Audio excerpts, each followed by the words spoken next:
What is up, B Hunter? You ready for a fun NFL combine? I think we get a couple of really interesting results today. I'm going to show you something real quick. So, we got the measurements for some of the guys that we're excited about. I really like Amari Cooper. So, he ends up being a little bit over 6 foot. We like that. Perfectly good height. 196 pounds is a little bit light, but I mean, that's fine. That's just a little bit lighter than, like Jamar Chase, Malik Neighbors. Decent hands, almost 10-inch hands. A little bit short on the arms, but the wingspan was never really the thing for him. It was more so, that he catches anything that actually gets there. So, pretty good there. Yeah. Um, then we have Carnell Tate. He ends up being a little bit shorter than I thought he would have been. A little bit over 6'2", but that's still plenty tall. Not quite 200 pounds. So, for reference, Cooper's actually, about 2 inches shorter than him, but a couple pounds heavier. Big hands, though. Reasonably long arms. And a decent wingspan. Yeah, exactly. They're young.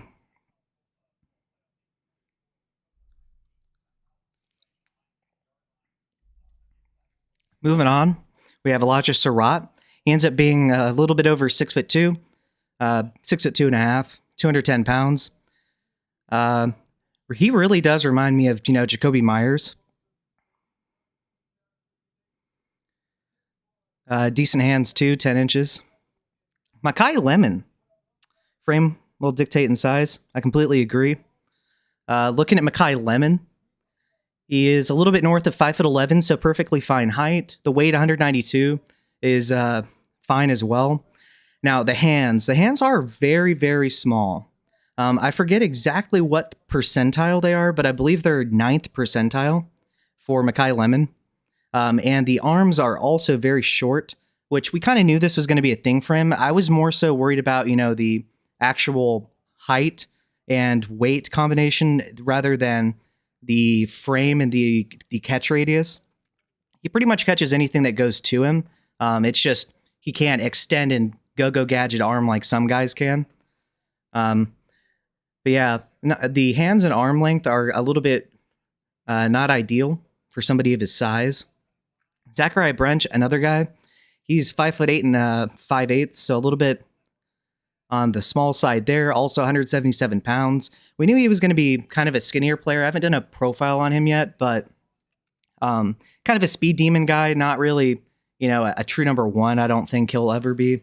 Not the biggest hands, but for somebody of his height, that's not bad either. Very short arms though. Denzel Boston, another interesting one. So he's 6'3.5", almost 6'4". We were projecting him to be 6'4", so pretty fine with that. 212 pounds, definitely the height and weight to be an X receiver. As far as the skills, I think that's probably how he'll be deployed, but I could see him getting some Z work potentially as well, kind of like a Jaden Higgins did last year. Slightly less than 10-inch hands though, which is perfectly fine. 32-inch arm is good as well. So nothing wrong with him. Really, the biggest questions are Makai Lemon's arms and hands. And yeah, that's pretty much it. I was going through PFF to see if they had any of the information with... Wide receivers. It appears not. Yeah, I was going to try to see if they would put in the percentiles there. But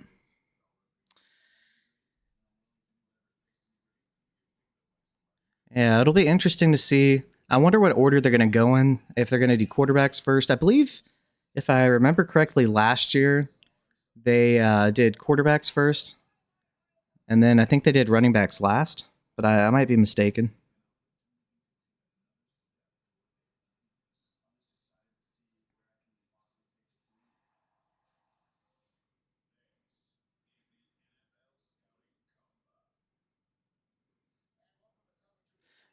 I'm going to go through here and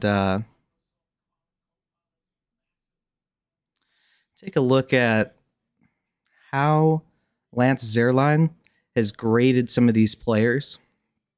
So,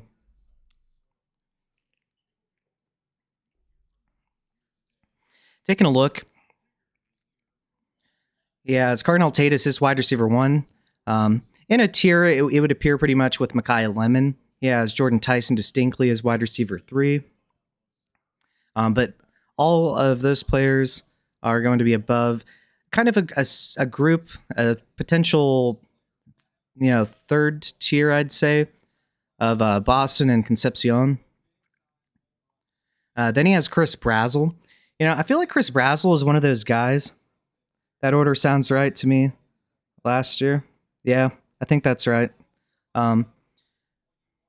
Yeah. I think Chris Brazzell's, one of the more divisive guys. If you take a look at his highs, that dominant, like 180-yard, 3-touchdown performance against Georgia, his highs are incredible. A really good deep speed for somebody his size, decent acceleration. He's pretty fluid for somebody his size as well, and I do believe he is officially 6'5". I want to Google that, though, to make sure before I go around saying that with certainty. But, he does have some inconsistencies. One thing, and I don't know if it's just part of how they run the offense, but when something wasn't on the play side with him, something I failed to mention, but I noticed is that he does seem a little bit lazy. And once again, I don't know if that's potentially just coaching or if that's just him not giving it his all when he doesn't think it's going to go to him. So I can't say that with certainty either, but I do know that that was a question that people have had about him. But I think he's going to get schemed up here once he runs that combine. I'm thinking he's going to run probably mid 4.3s if I had to guess. Take a look and see what he says about him.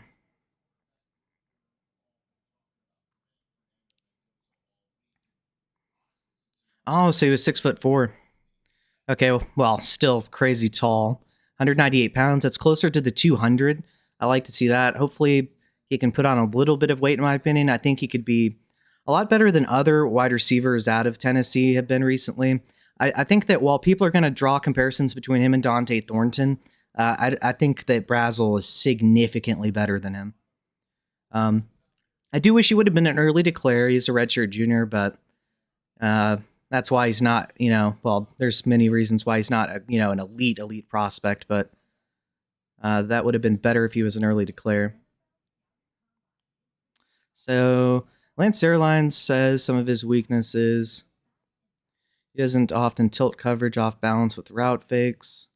Builds speed down the field, but separation isn't guaranteed. It just depends on the coverage. If they have, off coverage and they're respecting his speed. But gotcha. Inconsistent catch finisher of the first 2 levels. Yeah. Once again, it's kind of a highs versus lows things. I think there were some games where he was absolutely insane, like that Georgia game, all around the field too, not just those long touchdowns, but definitely some low moments. Not especially elusive. Yeah, that's fair. I mean, he's really, really, really tall, so if you do happen to have those skills, you'd be an insane prospect, kind of like what Brian Thomas did as a rookie. Rarely saw press coverage on short throws. Well, it's because they were terrified of getting smoked deep down the field, so that's what's going to happen with that.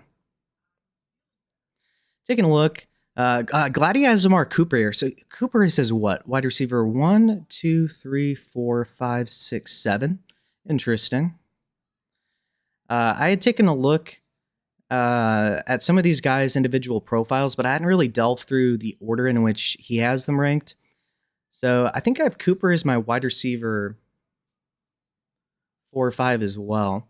Yeah, I really like Amari Cooper. I think he reminds me a lot of Deebo Samuel. I don't know if any of you guys, if you have looked at his film, or at least, some highlights, you can get a good idea as kind of even without really doing a deep dive, you can get a kind of stylistic comparison based on highlights. Let me know what your comp for Omar Cooper Jr. was. Mine is going to be Deebo Samuel. I'm pretty sure, if I remember, he agrees as well. Yeah, very good after the catch. Really elusive, but also has a good amount of power, can be used in a gadget way, kind of like Deebo Samuel. Jaden Reed is sometimes used, except he's way more physical and much more like Deebo Samuel. He has a pretty good vertical too.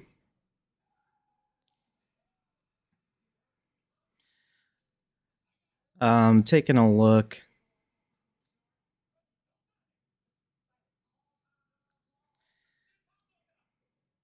So what does he say some of his weaknesses are? Inefficient getting in and out of intermediate breaks. Yeah, I saw that on some of the dig routes. I think that's true. Wasted movement. Average contested catch success for his physical profile. He had a 57%, if I remember correctly. So we typically want a 50% or higher for a threshold of being, at least fine there. So I think that's probably more of a situational thing based on the film he's watching rather than just an overall representative statement about his entire sample size of catches in that situation. Acceleration out of the stem is average. Yes, I agree. It's really interesting. He gets off the line pretty quickly, but once he makes a break, he doesn't get that same natural separation consistently. But once the ball's in his hands, he has these bursts of acceleration to pull away from people, and really good, once again, elusiveness in general and power. So it is kind of interesting. I'm not sure exactly why that would be, but I did notice that too. Disappointing effort and physicality when asked to run block. Yep. Completely agree. Take a look. Malachi Fields, huh? I haven't done a breakdown on him, so I'm a little bit newer on Malachi Fields. I did hear that he tore up the Senior Bowl, though. Heard he was pretty good in practice all week. So 6'4.5", 218 pounds. That would be a size that you would think would probably be someone that's an X receiver. Michael Pittman Jr. Okay, so he says, yeah, boundary X. Yeah, receiver uses elite size and strength to bully defensive backs. Notre Dame's run-heavy approach and quarterback play slowed Fields' production somewhat, but his tape was filled with impressive moments. He's best suited in an offense that allows him to go from point A to point B, using his frame/ball skills to dominate the workspace and win in the air. He can be a slow starter versus press and lives on contested catches, but he moves at chains. 50-50 guy. Might never be a star, but a productive wide receiver too. That guy could. I haven't done a deep dive into him, so I don't have a strong opinion on him. But I will get those done with time here. There's just a lot of prospects in total to delve through. But it'll be interesting to see if I'm as high on him. So elite blend of size, strength, and high point talent. Once it gets on top, we have Damon Claiborne going. So it's running backs first. Let me start paying more attention. I'm going to go to the live results. And since the running backs are doing their 40s now, I'm going to stay on this page and then it'll, update, hopefully, or I'll just have to refresh it either way.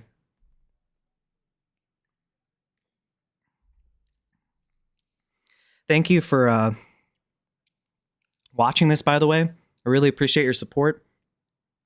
I hope we have a fun day today. It's going to be interesting. Taking a look, we have Eli Heinderich out of Navy. 6 foot, 198 pounds. That's a little bit light for somebody that's 6 feet tall. Let's see how he does. 4.47. That's a respectable number. I'm really excited to see Jadarian Price run this. I'm hoping for a 4.45 or lower. Not that I really care so much, about these scores in and of themselves to a degree. It's more, I mean, at least in relation to how they play on the film and how they play on the field with pads on matters so much more. But it's still exciting, and we can still use some of this data if they don't meet specific thresholds. Can be exclusionary in terms of if they're going to more than likely or not work out at the next level. So he's gonna Robert Henry Jr. Out of UTSA is gonna have to restart his. Okay, so we get it's unofficial, but we get 4.38 from Claiborne and 4.47 from Heinderich. We'll see if anybody tops that. I don't know how many people might have a chance at topping that. I need to do some more deep dives into the running backs, but at this stage, I don't know a lot of them right now, besides the consensus top people and anyone I've done a breakdown on. I'm excited to see Emmett Johnson out of Nebraska, too. He's somebody that I really like the tape. I thought he was kind of a do-it-all back. I don't know if he'll be able to be durable enough to be able to be a full-time back, or if he'll get the draft capital, but I think he can do it. 4.55 for Robert Henry Jr. Not tremendous.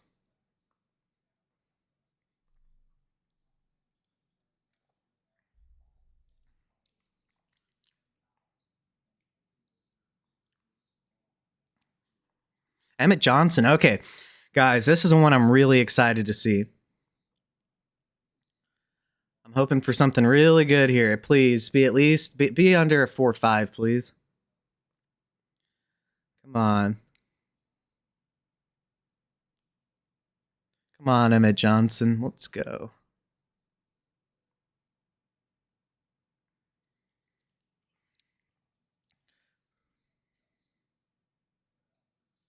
Oh, goodness gracious, that was bad. 4.60. Oh, no. No way. Oh, we have Dude, guys, we have Jeremiah Love going. No way. I didn't know he was going to test. Dude, he's a top 10 pick. Why is he testing? Let's go. Let's see what he does. He's 6 foot, 212 pounds. Perfectly fine height and weight for me. Going to be on the lighter side. Maybe not quite a 30.0 BMI, but really close. Over 29 for sure. Okay, so he stumbles out of the gate on his first attempt as Jeremiah Love. We'll see what he does on his second attempt. What's up, Cassius? Yeah, it's just a chill vibe over here. Watching the combine, taking a look at some of the 40-yard dash times that are currently being run by the running backs. Dude, Jeremiah Love's doing this. I can't believe it. It's crazy to me. I mean, most of these guys that are locked in top 10 guys, maybe that says something that he wasn't guaranteed to be top 10, but I doubt it. I mean, I think he's definitely a top 10 talent in this draft class, like no question. Possibly the best player in this draft, arguably. Depending on your valuation of, Mendoza, potentially one of the edge rushers. Or Caleb Downs, maybe, as a talent. 4.37. Dude, let's go. What did he run for his first attempt? Okay, so far, everybody's on their first attempt. Jeremiah Love just ran a 4.37, dude. Let's go. Then we got Damon Claiborne out of Wake Forest, who was supposed to be fast. Ran a 4.38. It's unverified as of right now. You'll see the blue check mark pop up, when they are verified. We got Eli Heinrich out of Navy, ran a 4.47. Robert Henry Jr. out of UTSA ran a 4.55. And Emmett Johnson out of Nebraska, somebody I was really high on. I didn't think he had great long speed, but I didn't think that it was this bad. But he ran a 4.60. I'll see maybe if that was just a bad run from him. That could potentially hurt his draft stock if some of these teams really value this info. So yeah, Like I said, I'm surprised. I am still looking forward to seeing Jadarian Price run, though. I think he could potentially be a second round pick if things go well for him. We got Jam Miller out of Alabama, running 5'10" and 1/4 high and 209 pounds. Pretty good height and weight. I think he'd probably be around that 30.0 threshold. We'll see what he runs, though. I have no idea. Price is next, fortunately. Okay, 4.43. It's a good number. I'm glad Love didn't disappoint. Could you imagine, dude, if Love, somebody who, at least in my humble opinion, I don't think he needed to test, like a lot of these guys that are, I think, locked in for sure things aren't going to test. So I was pretty impressed that he decided to do it. We got Jadarian Price, 5'10" and 5/8 inches, so a little under 5'11", 203 pounds. That is a little bit on the lighter side. I'm going to do a BMI calculator real quick.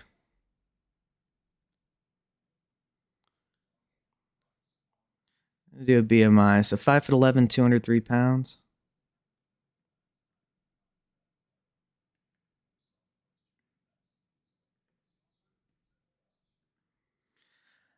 Okay, so going to be 28.3 on Jadarian Price. Ooh, that is actually on the really, really light side. Not going to lie, guys.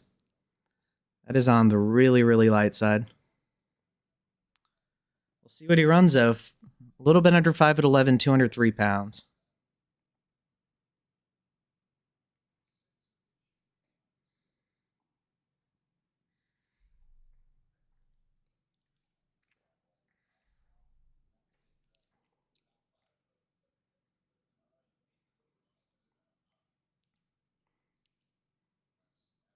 Who are you guys most excited to see in terms of wide receivers today? Let me know below in the comment section.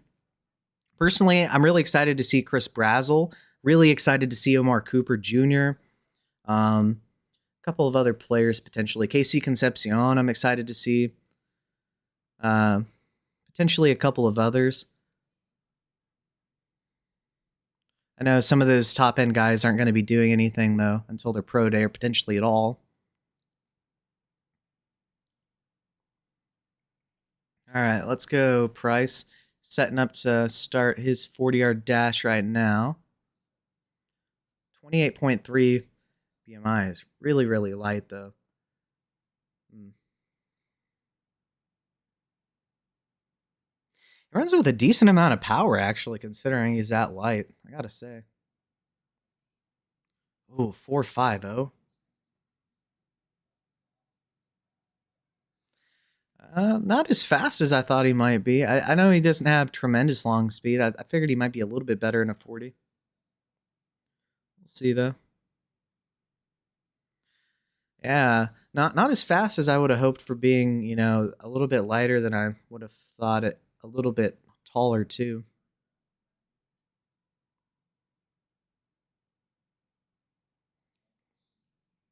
We got Adam Randall here now out of Clemson. 6'3" and 3/8 inches, 232 pounds. What is this, Derrick Henry? Are you guys seeing this? Yeah, that's like outlier size. What's up, Justin? How you doing? You think there's anybody going to be participating today you think the Packers should get? Let me know if you find somebody really interesting and a good fit for them.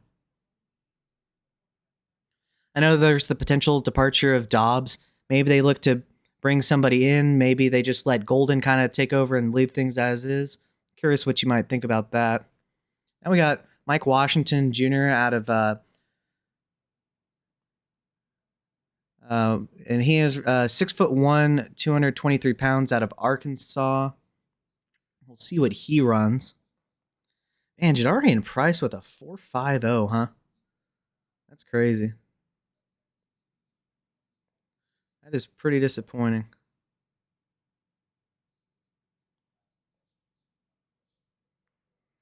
Yeah. kind of just review how things have gone so far. You know, the big names like Jeremiah Love, he actually showed up and did something today. I'm shocked. I didn't think he needed to, and he proved it. He's 4.37. We'll see if he even decides to go again. I mean, maybe he thinks he can run faster. That's a really good time. That's right in the Kenneth Walker, Breece Hall range. I believe they were around 4.39, maybe give or take. I comped him, you know, to a kind of a bigger Jahmyr Gibbs. Some people say Reggie Bush. I think there's kind of similarities to a lot of those players. Really explosive, great in space. So glad that he didn't, you know, get hurt or even potentially even worse, underperform and like tank his draft stock somehow. Could you imagine? That'd be crazy. But Jadarian Price, another guy, I probably said this a couple times now, just disappointed with the height and weight and BMI as the result of that. And then the combination of that while not running particularly fast. Emmett Johnson, man, another guy I think is so talented. He's good in the receiving game, the screen game. I think you can put him in the slot if you really want to. I think he's good in zone. I really liked his vision. He kind of weaves around the field, but much like Bucky Irving to a degree. And, you know, Bucky Irving didn't run a particularly great 40, so you never know. But I also didn't think he was 4.60 speed either, to be fair. So Mike Washington ran a 4.33. Dude, no way. What is this, Isaac Garendo? What is this, Isaac Garendo? This guy's 6'1", 223 pounds. Running running a 4.33, huh? That's crazy. We'll take a look at their 10-yard splits too. You know, burst is really important with running backs as well. To nobody's surprise, it looks like Jeremiah Love is the leader here by a significant margin. And so Jadarian Price, you know, I liked his burst. Jadarian Price, there was something interesting with him actually. I'll explain that in a minute. So Jadarian Price, despite being, you know, way down there in terms of the long speed, the burst appears to be good, finishing second here. Mike Washington, that guy who ended up with the fastest overall time, had the fourth best 10-yard split. That's kind of surprising. Based on his size, I didn't expect him to perform so well, but I also haven't done a deep dive into him yet. And Emmett Johnson with the worst 40 and the worst 10-yard split. Not ideal. Hopefully he goes again and performs much better on the next one. But taking a look at Jadarian Price, I want y'all to see something. There was something I noticed.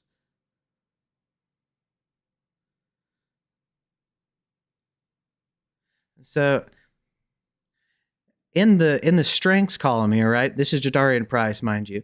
It says gets to his top speed quickly. Does that suggest that he would have good acceleration, right? If that's a strength. But as the weaknesses, it says average acceleration and top end speed. So it just seems kind of weird to me to describe him as getting up to his top speed quickly as a strength, but then say average acceleration.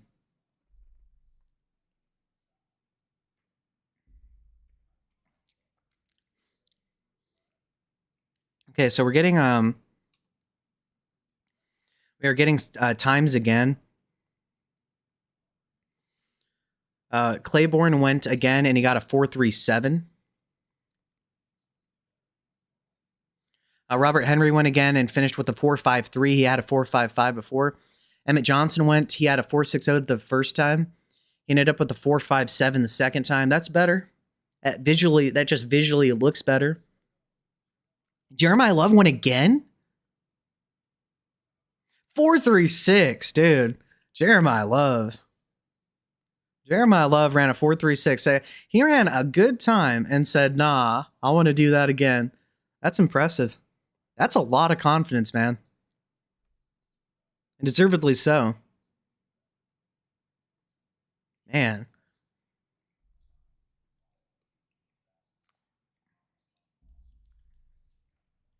Now we got Seth McGowan out of Kentucky. He ran a 4.50 the first time.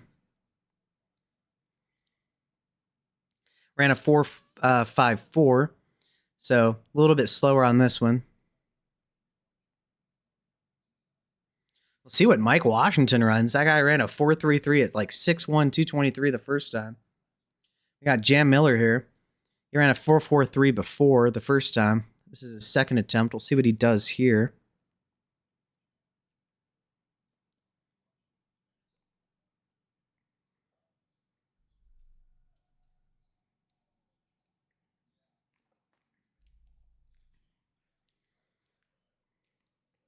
So he's running right now.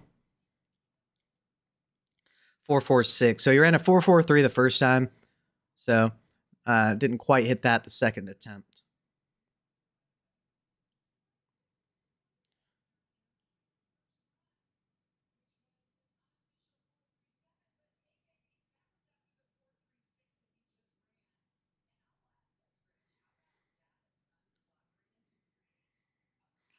And so Jadarian Price going again.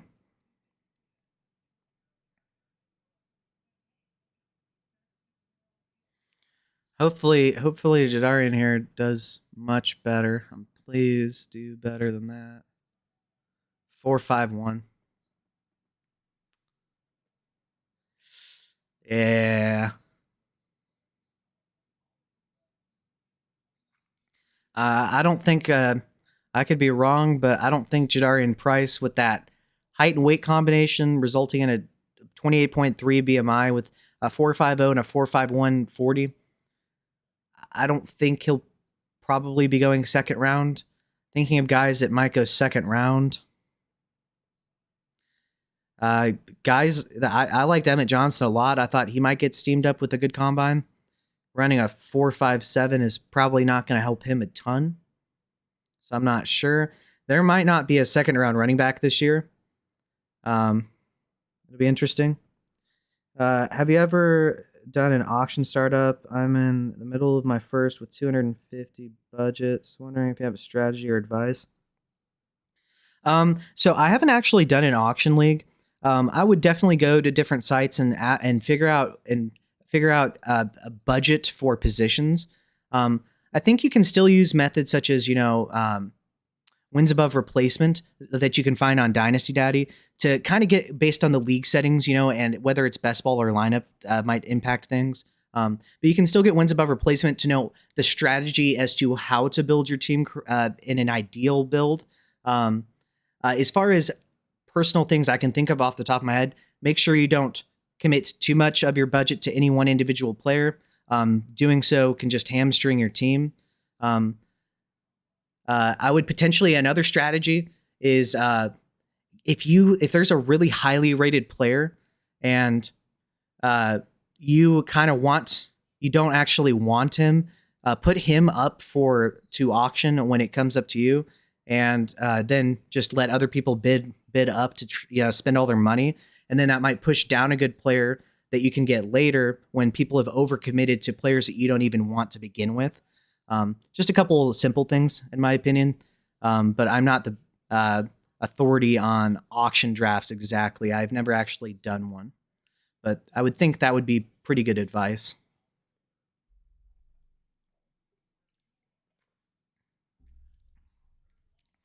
I didn't see what Mike Washington ran for that second 40.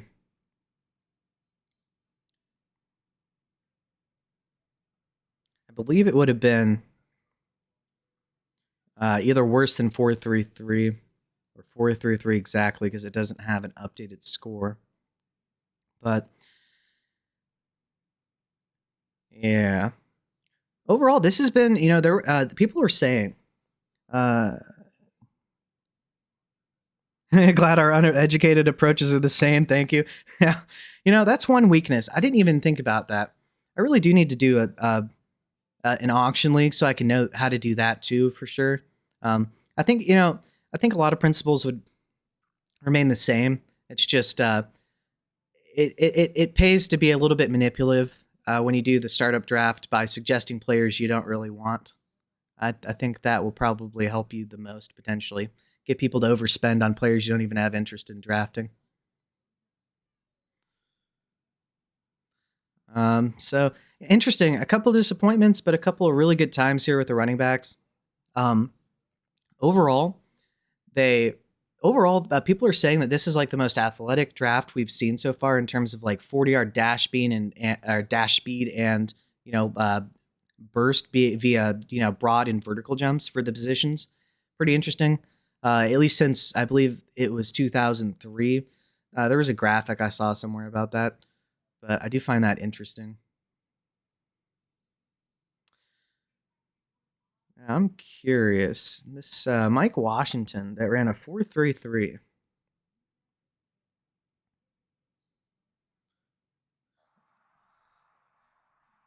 I'll turn that off. I want to see. So he compares him to Chris Carson. Chris Carson was an underrated player with the Seahawks. Um, I believe it was a neck injury that ended his career early. Really good player though, always underrated. Washington made stops at 3 different colleges and showed improvement with each move to a new school. I like to see that, kind of like a Cam Ward. Different position, obviously, but improvement upon transition. He's fast with loose hips and adequate agility. He's not very sudden in tight quarters and is a step slow to see it and go when the hole opens.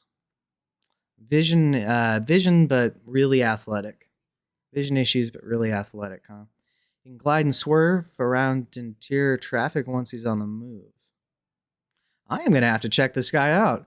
He has breakaway speed in the open field and is capable as an inside-outside runner.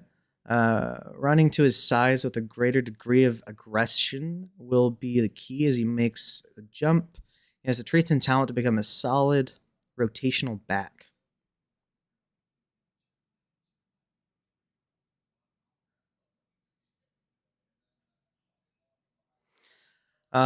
So taking a look at some of his perceived strengths in terms of what Matt Zierlein says, or Lance Zierlein, he says blends imposing size with impressive straight line speed. That's suggested by his combine finish. Agile feet and loose hips allow for a smooth change of direction.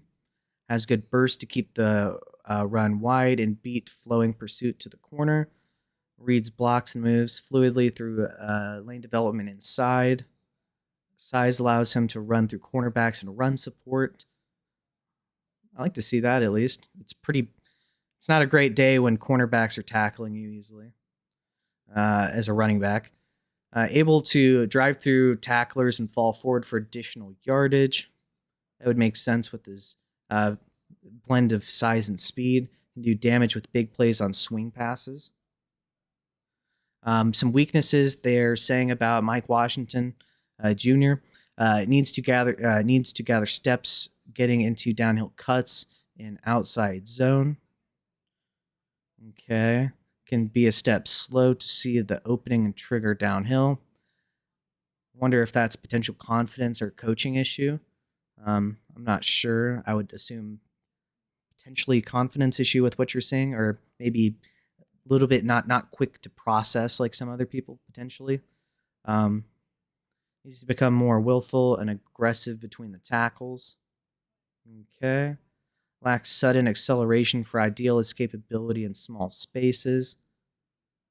Okay, well, they say he swerves and glides once he's on the move. So maybe laterally, they're saying, but maybe not just the turn up and off, turn on the jets instantly kind of burst is what they're saying. Fumbles have been an issue over the past 2 seasons. So, all right, yeah. If it does not matter how good you are, if you have repeated fumble issues over and over and over again, that is going to be a problem. I'll have to I'll do a breakdown on him at some point though, and I'll give you a better idea about some of this. I'm reading some of this for the first time, so I'll be able to verify that. He has size for pass protection, but is missing consistent grit, effort, meanness, effort, dog, missing the dog. Well, if he doesn't have the dog in him, I don't know. I consider the dog factor very important with drafting players, in my opinion. If you have that dog in you, That is part of why, back in the day, I had Malik Neighbors over Marvin Harrison, partially because the yak profile and the ridiculous athleticism versus the decent height adjusted athleticism, but, not overly impressive athleticism by NFL standards for Marvin Harrison Jr.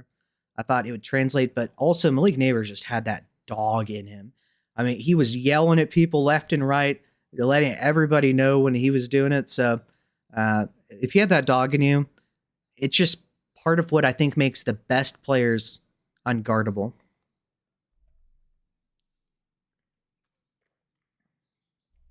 Man, Jeremiah Love doing everything, dude.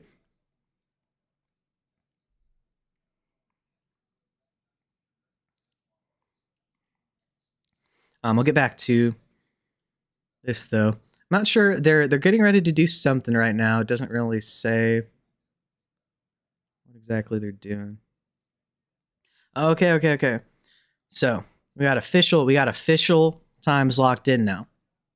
So for 40-yard dash, Mike Washington with an official 4.33, Jeremiah Love with an official 4.36, Damon Claiborne with a 4.37, Jam Miller with a 4.42. That was bumped up from a 4.43, I believe, before, if I'm not mistaken. Eli Heidenreich with a 4.44, Seth McGowan with a 4.49. Same with Jadarian Price. So that 4.49, even though a 4.50 is literally a hundredth of a second difference, it just looks better visually to see a 4.49.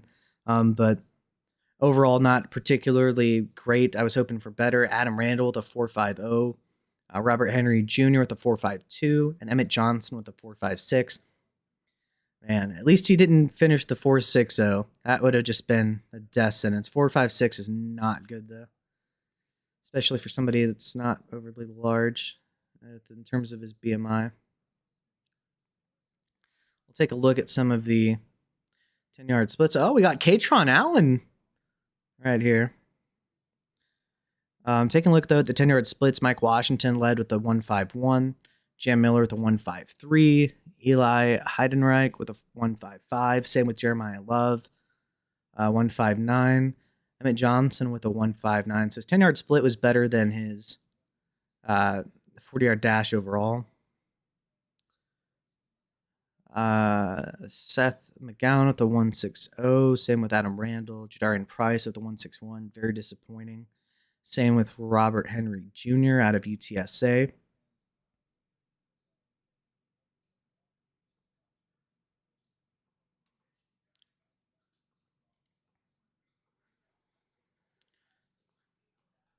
All right. I think we're going to get the 20-yard shuttle here now.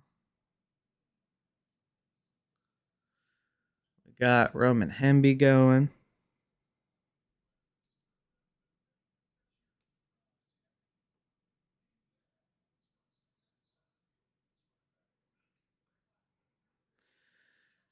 Emmett Johnson, we'll see how he looks. Ooh, a nice cut by Emmett Johnson. Looking smooth in the transition here. We got Jeremiah Love. Let's see what he looks like. Yep, good footwork, good cutting ability, very smooth. Exactly what I'd like to see from Jeremiah Love. Seth McGowan. Let's see, good footwork. Ooh, really smooth, actually. I like that. It's smooth. Jam Miller. That was pretty smooth, too. Jadarian Price. Smooth as well.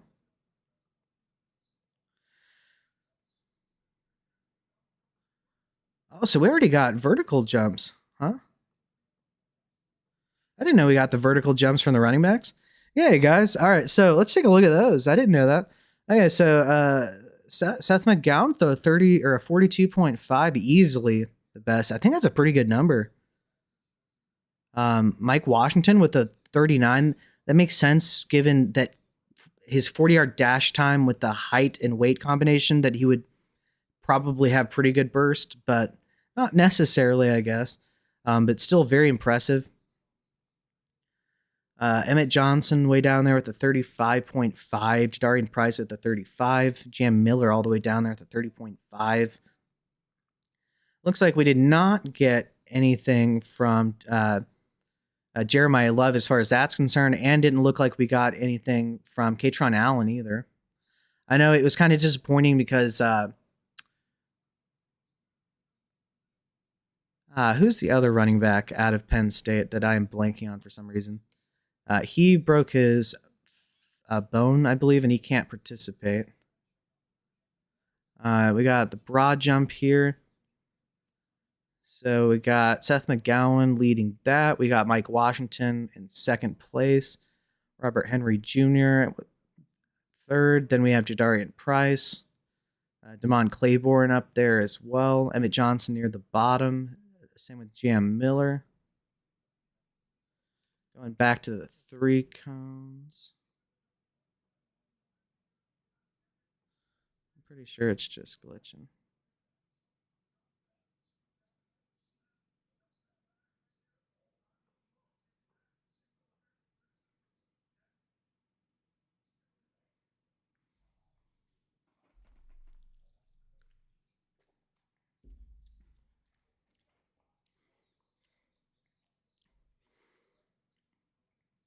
Anybody that has a better idea than me and has really looked at him, what do you guys think about Mike Washington? Is this just one of those things like, an Isaac Rendo where it just is crazy impressive that somebody that is, tall and has a good bit of weight to him is really fast? Is it just one of those things? Do you maybe have a higher opinion of him? Let me know below in the comment section if you're particularly inclined. Katron Allen looking pretty smooth, especially considering how big he is. Now we got Damon Claiborne. He looks really fast. CJ Donaldson, didn't see anything from him before now. Same with Rashul Faison. Did not see anything from him until now. Eli Heidenreich. Oh, Eli Heidenreich fell down. Oof. That is not ideal. Now we got Roman Hemby.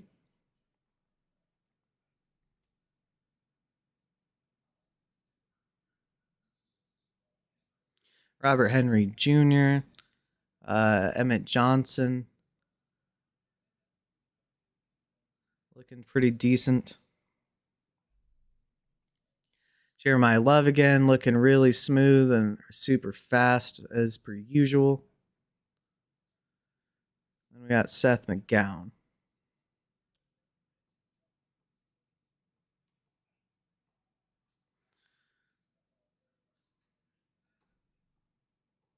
I'd be curious to see if any of the wide receivers run in the 4.2s this year.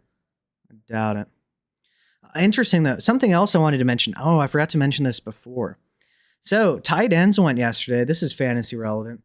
Kenyon Sadiq, he's somebody that I comped to Vernon Davis. Kind of a shorter molded tight end. He is a little bit over 6'3". Actually, we can take a look specifically. I believe he's 6'3" and 1/8. Yeah, he's like 6'3" and 1/8, 241 pounds. I believe the height and weight are both going to meet the I do think he's going to meet the minimum thresholds for. I know he does for height. 6'3" is fine. We've seen players like Bowers, Laporta, for instance, succeed while being 6'3". So that's not going to be an issue. And I believe 241 pounds meets the minimum threshold as well. Also 10-inch hands, perfectly good, and 31.5-inch arms. I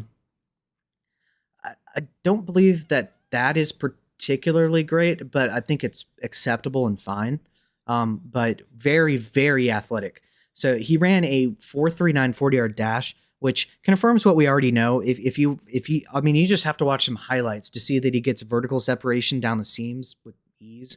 And he didn't have a lot of long touchdowns exactly, but I don't think it would be crazy for him to pull away in the open field. It's just, I couldn't tell you as to why he wouldn't have happened to have had any, but I think he's very bursty, very good in a straight line, very good in the screen game.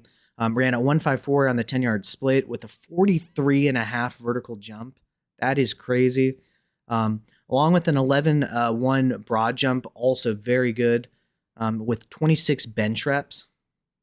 Zierlein comped him to Trey McBride. I mean, I can kind of see some of that, I guess. I think McBride is probably better in terms of yak ability, but also not really the same type of athlete that Kenyon Sadiq is. So I don't know about that, but I can see some similarities there. But somebody else that I wanted to talk about.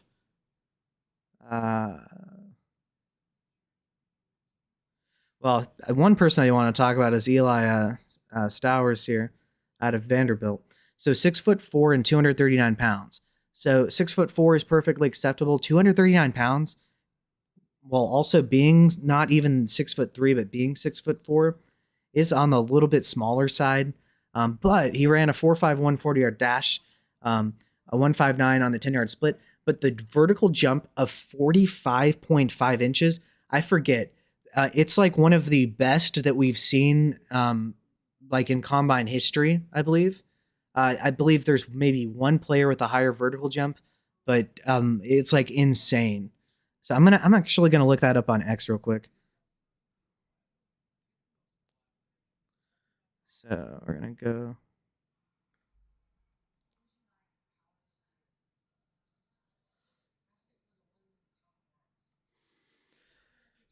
So taking a look at that. So yeah. The 45.5 inch vertical for Eli Stowers was the highest by any player since 2006. So just an FYI, that's crazy. So I haven't done a breakdown on him yet either, but I'm definitely going to be doing a breakdown on him. That's just insane.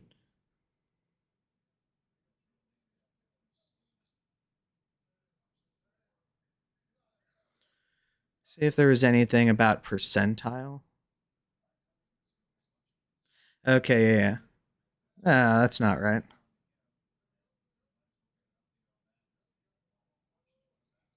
Maybe they won't have anything. Tied for third highest in combine history, they say.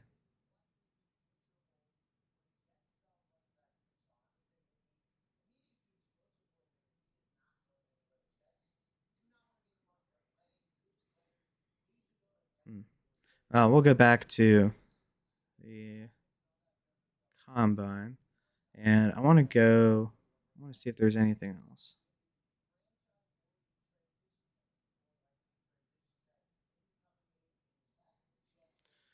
I forget there was somebody else that I really liked. We'll take a look though at the 10-yard split. So Sadiq once again finished with the 4.39, which was first. He also finished first in the 10-yard split and significantly faster than the next guy with the 1.54. Eli Stowers also finished though tied for second with a 1.59. So considering he's a little bit taller and a little bit more slender, at least he's very fast. If he didn't even have that, that would potentially be a little bit worrisome. Taking a look at the vert though. So once again, Stowers finished first with the 45.5, Sadiq second with the 43.5, Sam Roush with the 38.5, Tanner Koziol. So he's somebody out of Houston. He's kind of comped him to like a really slow Darren Waller. He's interesting to a degree, in my opinion. One of my Patreon subscribers suggested or asked me what I thought of him. So I took a look at some of the All 22 and took a look at some of the production. So he is a senior, but he's 6'6" and a half, so almost 6'7" and 247 pounds. 9 3/4 inch hands, not particularly giant, but not tiny either. But I think he has what it takes to be a potential kind of vertical threat at tight end. So it'll be interesting to see if he gets any kind of draft capital. A 4.7 for somebody of his height is actually pretty solid.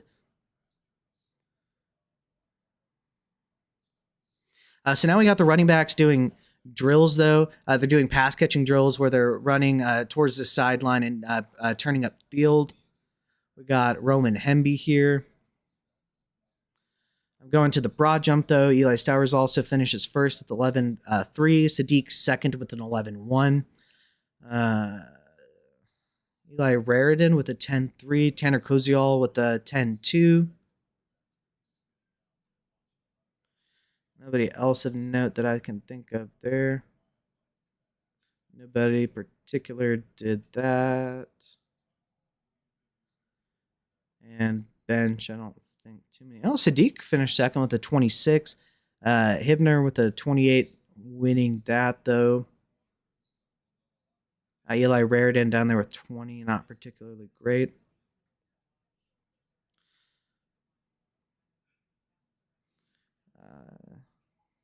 So I'll leave the 40-yard dash times up. They're doing the receiving drills. Jadarian Price looked decently smooth running his route. Now they're just running flat routes right now and turning up field.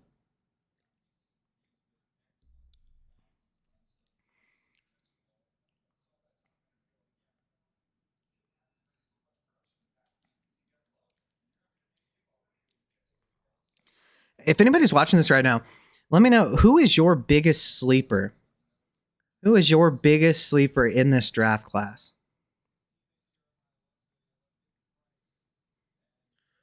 I don't have anybody that comes to mind personally. I think it'll help a lot more once we kind of know landing spots personally.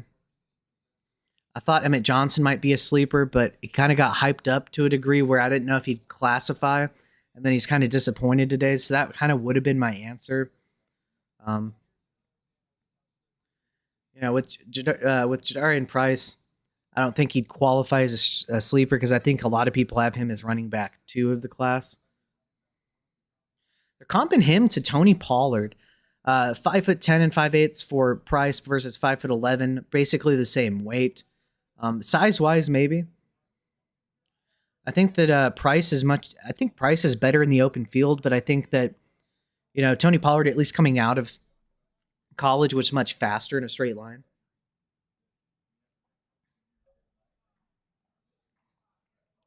Did Coleman not run? He did not. Very disappointing. Speaking of that, we're going to take a look and see where they have running backs listed. I'm curious where he has Coleman.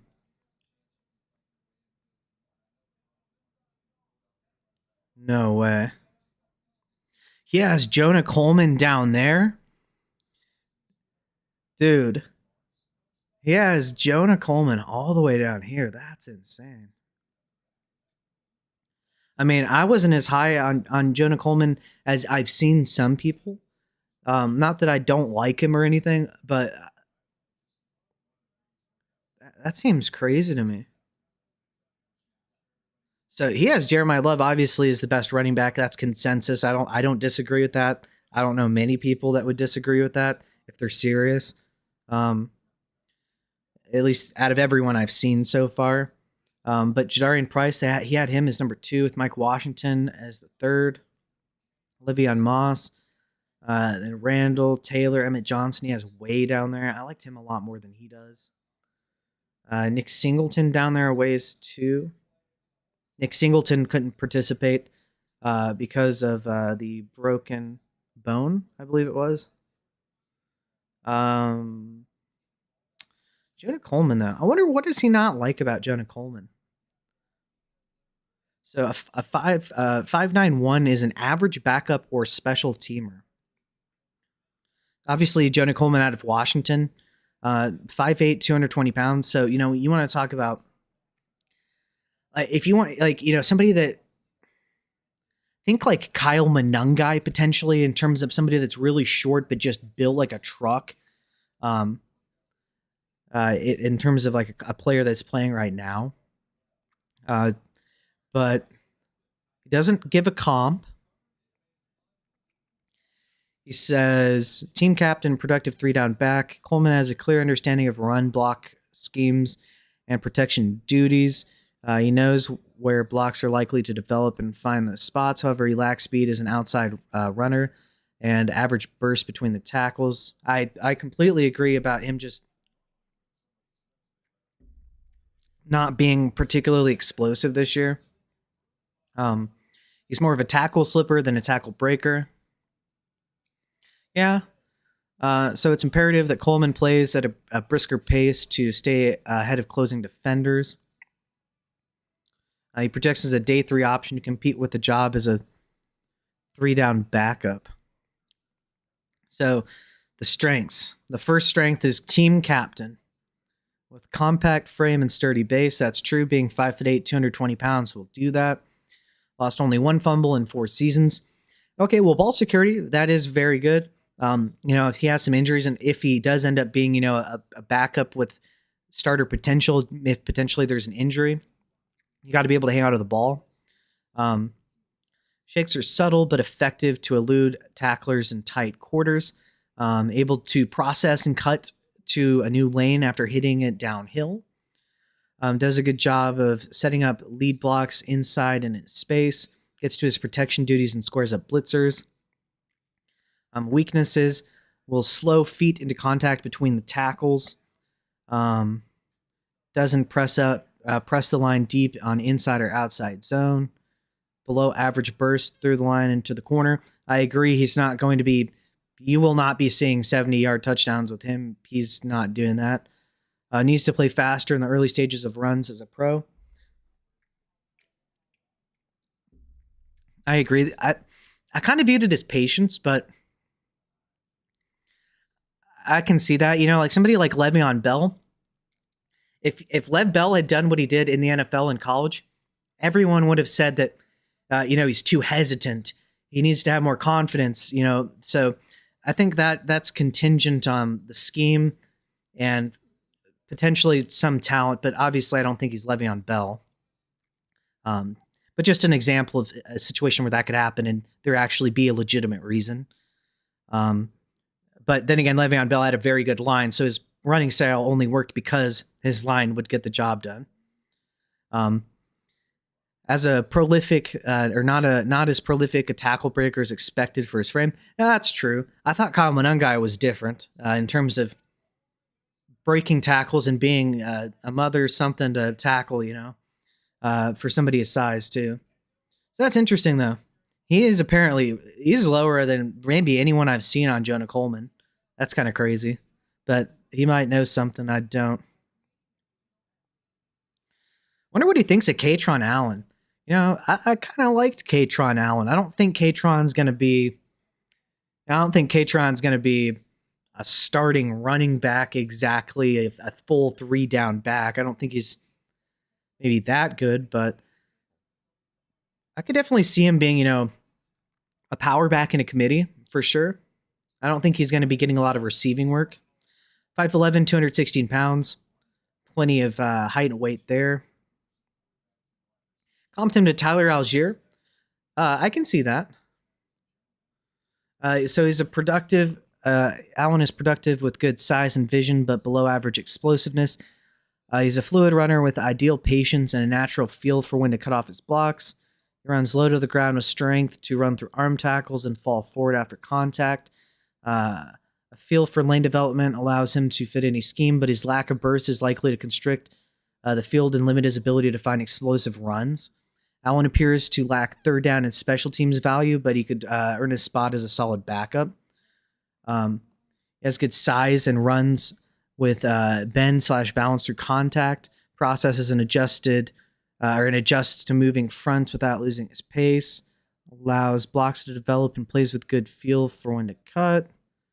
Sees and exploits overflows with steep backside cut angles. I do think he has a pretty good jump cut for somebody his size.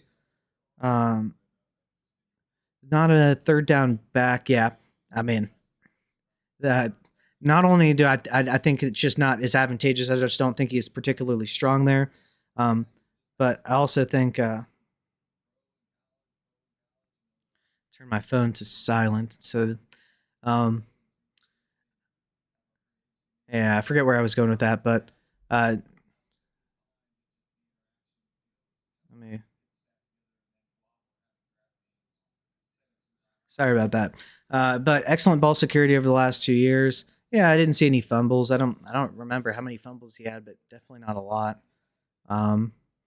what does he say his weaknesses are? Below average burst through the line and into the second level. Yeah, I mean he's a ginormous player. Doesn't have a ton of that. More one-off runner than creative cut stacker on the inside. Yeah, well, I mean he's huge. He's not Bucky Irving. There's a reason he's not Bucky Irving. It's because he's huge. Lateral cuts, movements, but it's also true though what he's saying. Lateral cuts, movements lack twitch and suddenness.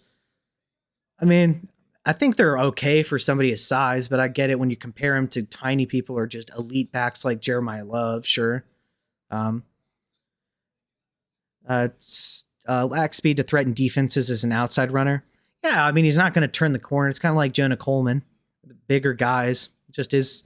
I mean, if you have that size and you can turn the corner, that's when you get to special territory, and that's why these guys aren't commonly talked about as the elite running backs. If they could do that, they'd have a case to be way up here. Um, because you could get significantly better if you had that trait. Tackled quickly on short catch and run tries underneath. Yeah, I believe his reception, his yards per reception was like less than one. It was crazy. Unlikely to earn third down or special teams consideration. Uh, well, that's true. I don't know about special teams. I have no. I To be honest with you, I did not look at any special teams reps if he had any, so I wouldn't be able to tell you that. But I can tell you I don't think he will be a passing down specialist. Emmett Johnson catching that flat route and turning it upfield. He looks like a really natural runner or a receiver. I mean, I do think he's a natural runner too. We got Jeremiah Love running again, smooth hands. Kind of choppy there, honestly, on the cut up, but he didn't really stumble or anything. But Jeremiah Love will be fine even if he falls. Nobody's going to care about that.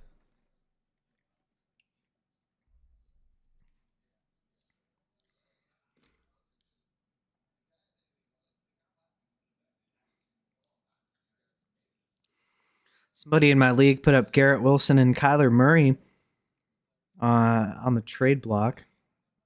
No thank you to Kyler Murray or him, probably.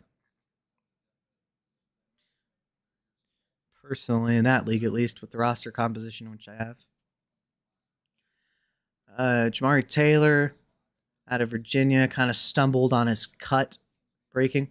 So that was the final one of these flat route and then turn up field reps that we're going to see from these guys. They're grouping together. I'm not sure exactly what they're going to move to. We got Daniel Jeremiah, Joe Ortiz, and Rich Eisen today. Obviously, I don't think Ortiz is going to be the entire combine, but maybe. I know they were talking to him earlier, but no surprise to see Jeremiah and Eisen here.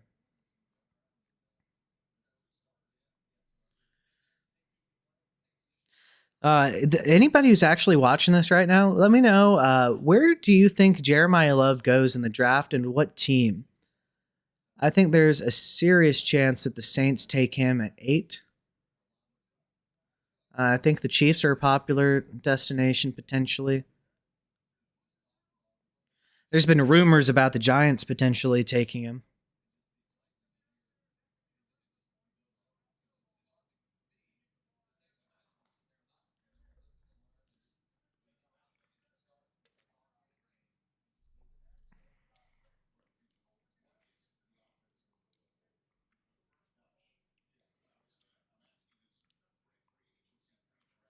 I'll be right back.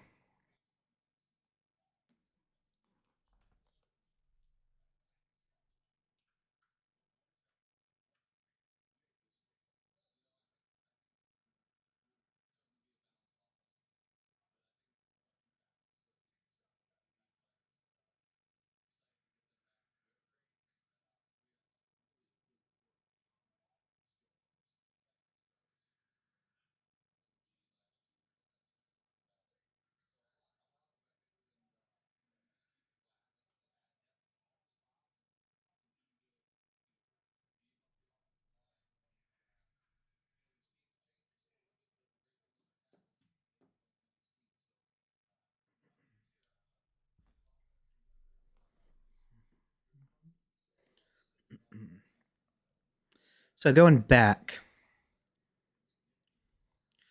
the running backs are running, I believe, out of the backfield. They're running kind of like they're heading up.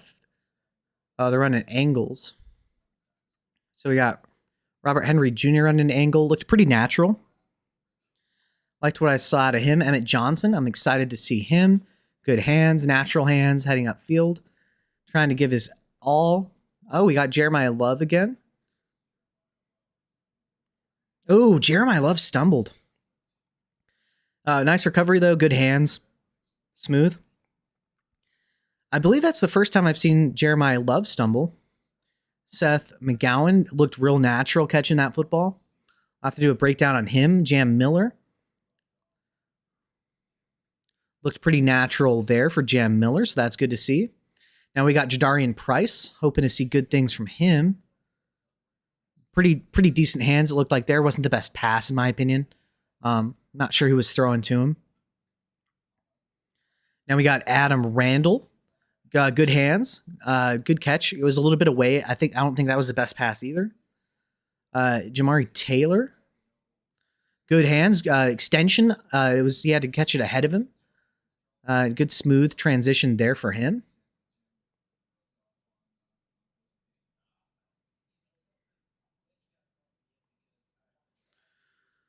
We'll see who's up next.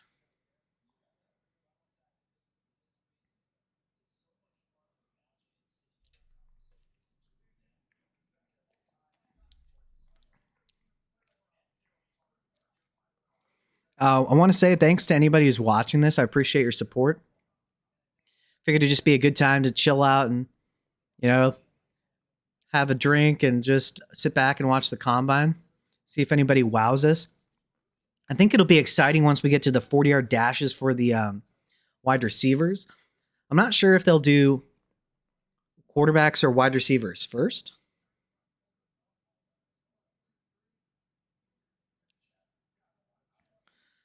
I'm hoping they do wide receivers first.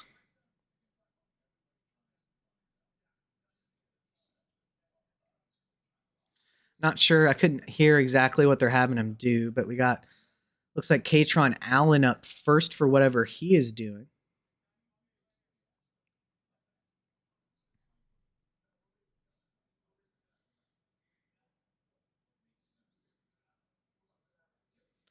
We'll see what he's running, but he's going to start out in the backfield. Katron is.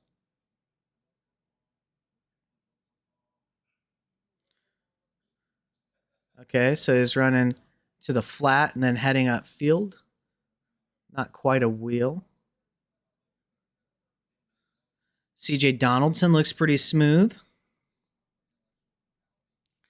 Now we got Rachul Faison. Looks pretty smooth. He looks pretty fast. Eli Heidenreich. Good hands there. Roman Hemby. Good hands there. Looked natural. Now we got Robert Henry Jr. He looked pretty fast getting out there. Good hands too. Looked very natural. Emmett Johnson. I'm excited to see him. I still have hope. Good hands. Extension away from his body. Kind of not wild catch, but a little bit away from him. He still caught it. Looks smooth. Jeremiah Love. Oh, Jeremiah Love. He had to spin around to catch that football, but he looked smooth. He didn't stumble at all. Good catch by him. Seth McGowan. Jam Miller out here. Good hands by him. Looked real smooth. Now we got Jadarian Price. Hopefully he looks smooth here. Good route. Really good. Oh, really smooth from him. I like that. Nice transition from the catch to the run. Adam Randall kind of got there quickly and kind of just stopped his route and then looked smooth after the catch. Jamari Taylor looked smooth as well. Whole bunch of smooth here.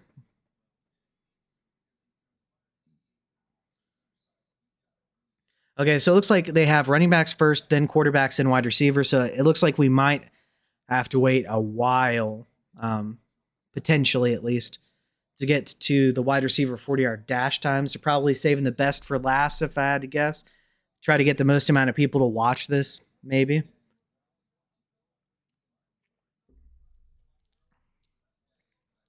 I wonder if that's strategic. I would think they would have quarterbacks and wide receivers side by side, regardless, though, of the order, because they kind of have to work together.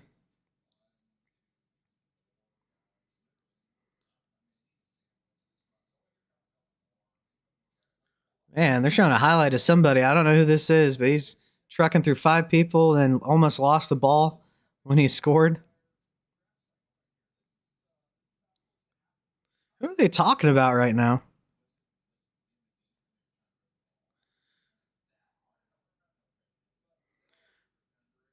Oh, that was Noah Washington. That's who they were showing. Noah Washington, 5'8", 205 pounds. That's a pretty good BMI. I believe that's definitely over 30.0. Okay, now we got wheel routes deep down the field. CJ Donaldson made a nice grab, fell to the ground, but stayed, completed the catch. Good hands by him. Impressive. Rashul Faison, good hands, good awareness. Made sure he didn't get out of bounds. Stayed in bounds. Eli Heidenreich, good hands. Kind of had to turn back to catch that. Now we got Roman Hemby here. Looking really good, actually, at that route. Oh, bad throw. He overshot Hemby on that one. Not his fault, in my opinion. Robert Henry Jr. running the wheel. Good hands. Caught it over his shoulder. So good concentration there. Nice to see from a running back. Emmett Johnson. Ooh, I like the shoulder fake on that. Good hands by Emmett Johnson deep down the field. Yes, sir. Now we got Jeremiah Love going again. Let's see what he does. Okay. Ooh, he's cooking down there. Those long strides. Good hands. Ooh, tightrope on the sideline. Then he went out of bounds and he had to juke somebody, and then he fell down. I don't think he's hurt. I don't think he's hurt, but I want to. They're not saying anything about it, so I guess he's okay. Okay. I don't think there's anything to worry about. But I don't know that. Jadarian Price running the wheel. Oh, he overshot Price. Not Price's fault there. Adam Randall. Good hands. Good catch over the shoulder and kind of bobbled it, but made a concentration catch at the end. Jamari Taylor. Ooh, overshot Taylor by a little bit. He couldn't extend enough for it. Katron Allen running this. Not exactly fast, but good hands down the field. Nonetheless, caught it in stride.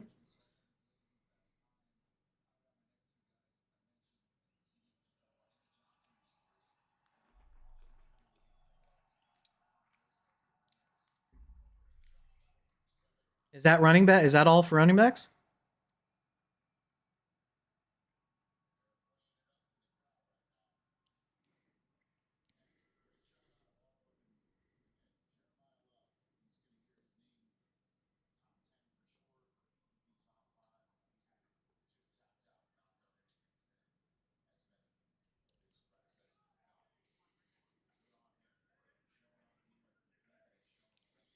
Okay, so it looks like Jeremiah Love is fine.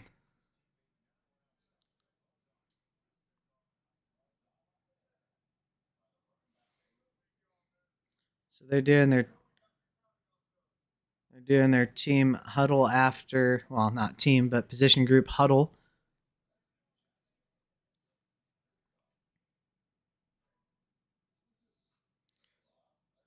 Jeremiah Love did a backflip.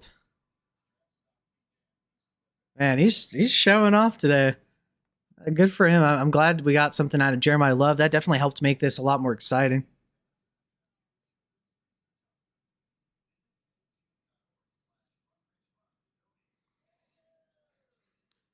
I want to see what I haven't done. I haven't done a breakdown on Damon Claiborne yet, but I know I've been hearing about him too. So 5'10" and 188 pounds. That's very, very light. very light. The 4.3740. So if he is going to be light, at least he ran quickly. Comped him to Tyler Goodson. Okay. So, according to Lance Zierlein, Claiborne is a twitched up, elusive slasher who can turn minimal gains into explosive runs. He's creative in tight quarters, using lateral agility and sudden feet to escape trouble. While willing to run in between the tackles, his lack of size and strength limits his effectiveness in that area. His unpredictable nature, sometimes pulling runs off track when profit is available, might frustrate coaches, but it also generates unexpected chunk plays. It's a nice trade-off, at least.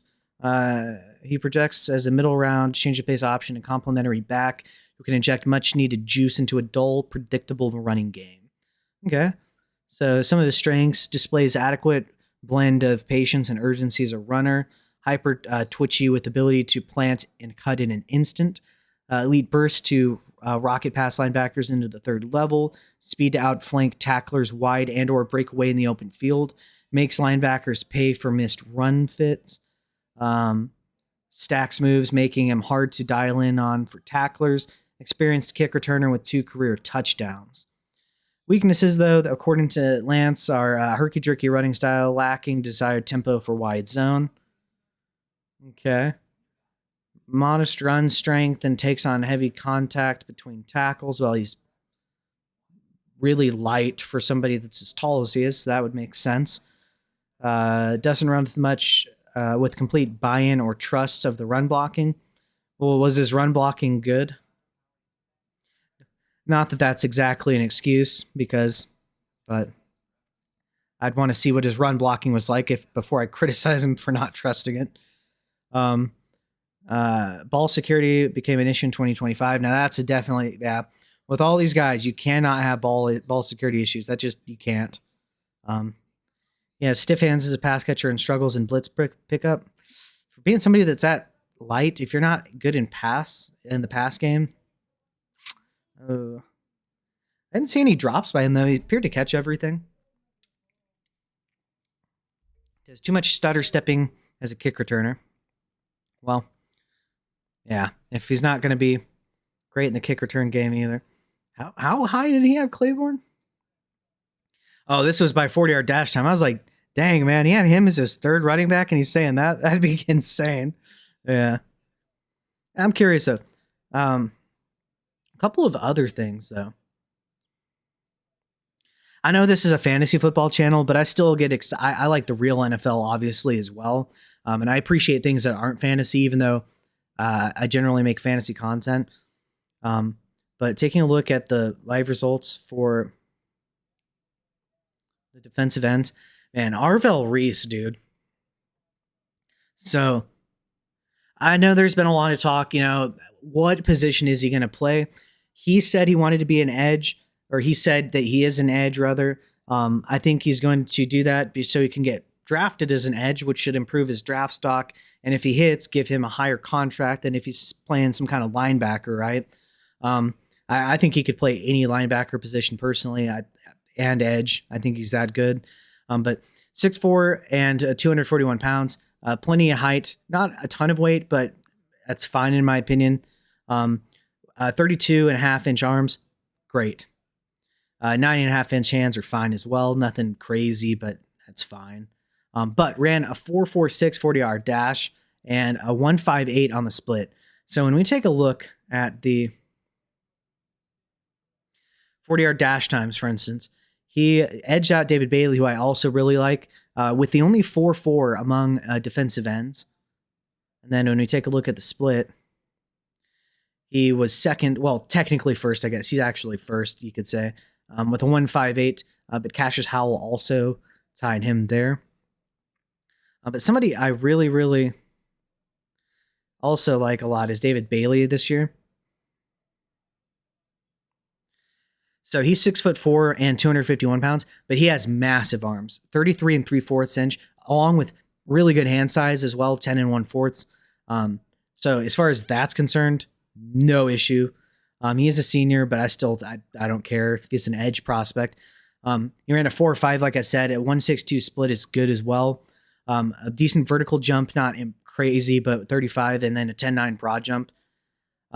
they're comping him to Nick Benito. I think he is so good, man. Like, to have the fluidity that he has is just such an advantage for him.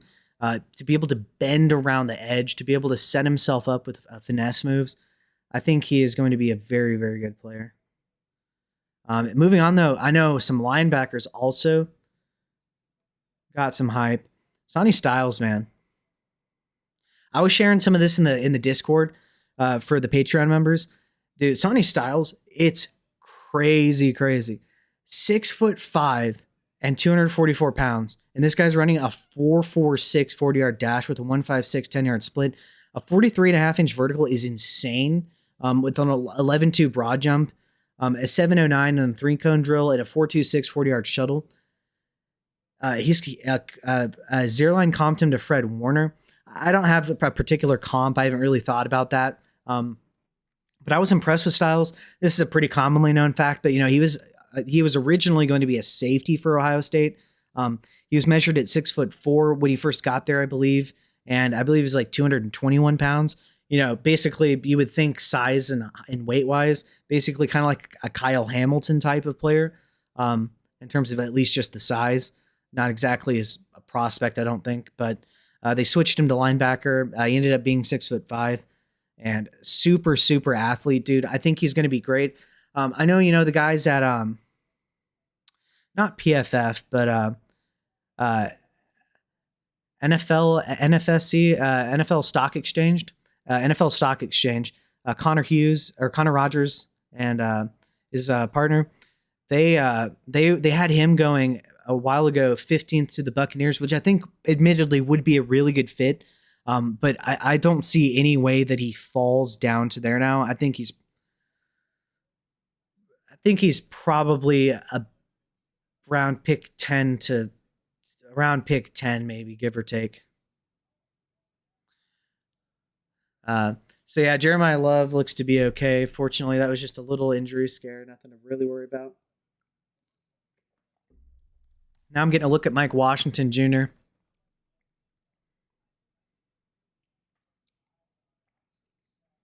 That's crazy. A 4.33 at 6'1", 221.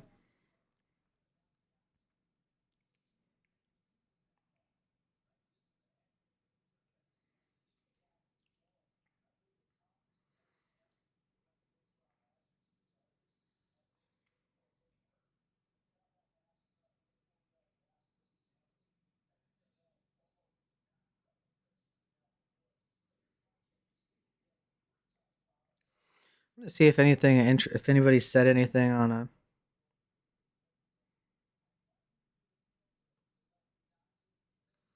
anything's happening on X.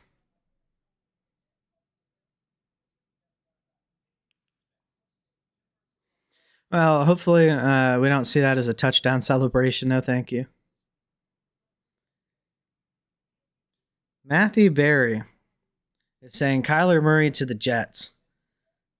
Dude, no, thank you. Why? We already had Justin Fields. If we want a fast running back to play quarterback, you could have just kept Justin Fields for cheap. You got the Justin Fields experience. Do you want a shorter quarterback that can't play quarterback? No offense if somebody's a Kyler Murray fan. I cannot imagine that working. No, thank you. Gross. That would be terrible for Garrett Wilson and Breece Hall. I would straight up sell them. No, thank you. Yeah. Jeff Miller joking that Mike Washington, Jeremiah Love because of the 40-yard dash time. Obviously, definitely not going to happen. What do we got? So, yep, Mike Washington. According to Datarama, there's somebody. If you're on X, I highly suggest you follow them. They have some really interesting advanced data for you. He clocked in at 4.33 at 223 pounds, which gives him a 100th percentile speed score along with a 92nd percentile burst score. Very impressive. If he gets day two capital, that could be interesting. Um, Especially if it actually is second round draft capital and not third round draft capital. There is a big difference. Third round draft capital is fine, but you're definitely not guaranteed to be a starter if you get third round draft capital. With a second, you're likely to pretty much always see the field unless you're just terrible or get hurt all the time. But there's rare exceptions. Like I'd say the worst second round running back I can really think of in terms of that. Well, there's been some busts, I guess, but Zach Charbonnet is a rare example of somebody that's just been screwed by being behind Kenneth Walker. And he got second round draft capital as well. But you're more than likely pretty safe with second round capital if he ends up getting that. Okay, so we got Fernando Mendoza, guys. Fernando Mendoza combine measurements. He's 6'4" and 6'8", so 3/4 essentially. So good height. That's fine. 236 pounds. Okay. I like that. Definitely going to help him to avoid some of the wear and tear injuries that some guys get. I don't know about arm length for quarterbacks, to be honest with you. 31 and 7/8. You could maybe tell me more about that. I don't know that even matters. He has an average, just maybe, I think it's pretty average arm. But the accuracy is really, really good. The Sleeper NFL is joking that he's built like Josh Allen. I don't know about that, but I mean, he's not Josh Allen as a player. Very accurate though. Good processor.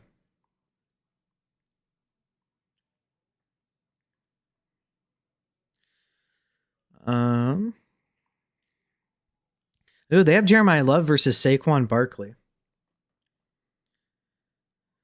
So, Saquon, I believe, ran a 4.40. So it would make sense. Yeah, okay, well, yeah, he's faster than Saquon. So that's nice, though. Man, as a Breece Hall fan, I've been really depressed that the Jets want to ruin his career and trap him. It's very sad. It makes my heart hurt. Matthew Berry, I don't know the veracity of this, to be honest with you, but he heard Malik Willis gets around $30 million to be the quarterback for the Cardinals. So if we had Malik Willis in Arizona, I know that it was admittedly a limited sample size, but with the Packers, he looked really good. He was very efficient. He had a good deep ball and a consistent deep ball, and I forget exactly how ridiculous it was, but as I recall, probably not sustainable for him to be as good as he was, which I think this limited sample size of total volume kind of will lead me to believe and should lead you to believe. But I was really impressed when he came in for Jordan Love at various points last season. He has a solid arm, really, really accurate with the football. Has improved drastically as a processor. I'm sure having LaFleur calling plays for you, sure that helps, right? Good scheming, but I was impressed. And then obviously we know he can get it done on the ground as well. So as far as fantasy guys, the Malik Willis owner probably knows that there's a chance he sees a starting job and probably will try to charge, a first or something extra. Malik Willis could end up being worth a first round pick. I wouldn't pay a first round pick personally until we know at least that he has a starting job. But I probably wouldn't even buy for that. Honestly, he could very well be worth it, but that's a lot of risk. Could be a big reward, but if he kind of flames out, then yeah, not great for you. But that'd be interesting for Marvin Harrison. I think that'd be great. I think Malik Willis can actually throw a semi-accurate football. Maybe Marvin Harrison can stay healthy while they have a quarterback. I think it'd be good for Michael Wilson as well, especially given Malik Willis looked really good with the deep ball. We'll see if they address the running game. James Conner's another year removed, or another year older, and was injured last year. Trey Benson hadn't really had a chance to do anything, and the second he does, he gets hurt and misses the whole year practically. So very disappointing there. We'll see if they get a new ground game. The offensive tackle position, I know they have Paris Johnson. I think they could stand to upgrade. They've been mocked to potentially get an offensive tackle like Fano potentially or Maui Noah. So we'll see what they do.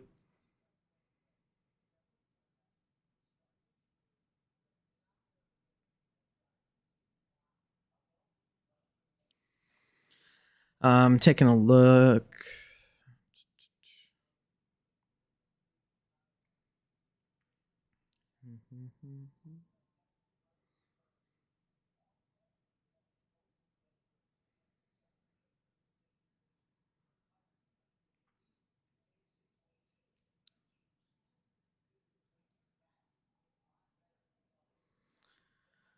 Okay, so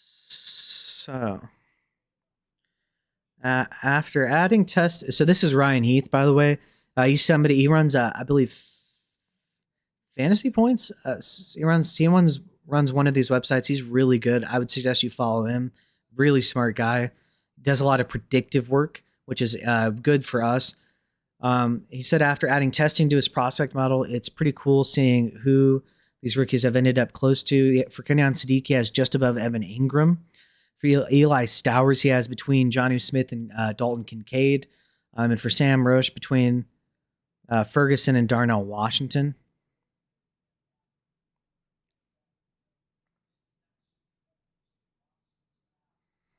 Interesting.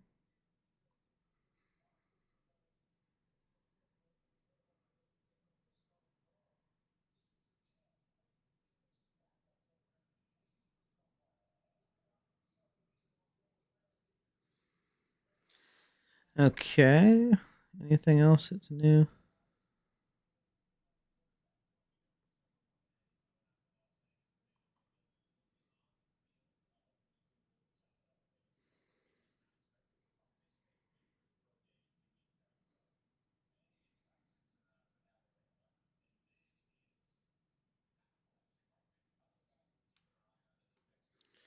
X is kind of frozen right now. That's not ideal.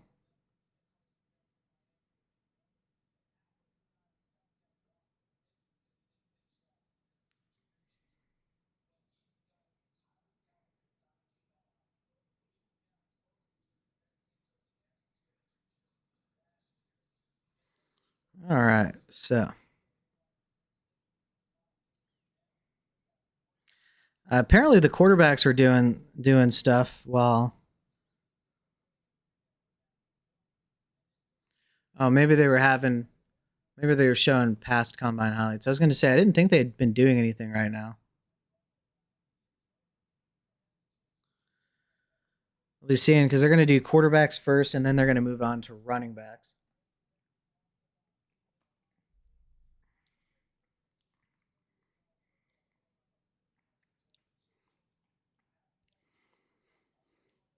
If anybody's watching this right now, let me know who impressed you the most so far at the combine. I think there's a couple of potential arguments, or at least today at the combine. I think Mike Washington definitely impressed. I didn't really know too much about him. I haven't yet done a deep dive into him yet, but really good size adjusted speed. From the description of him, he seems like he definitely has some upside.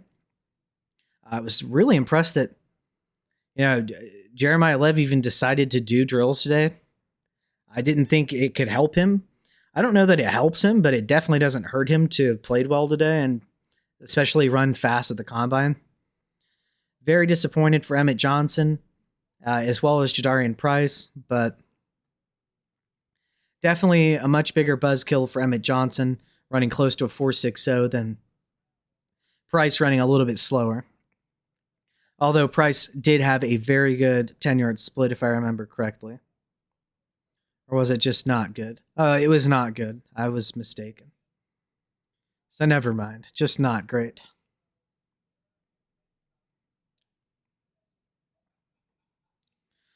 Wish they would get on to the quarterback stuff.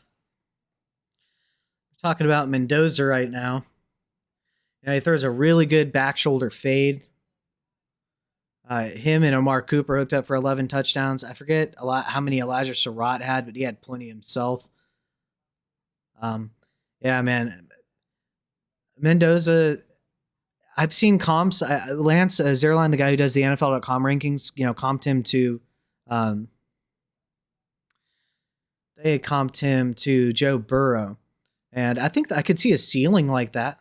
I don't think the accuracy is quite on Burrow's level, especially on the run. I don't think it's really Joe Burrow's.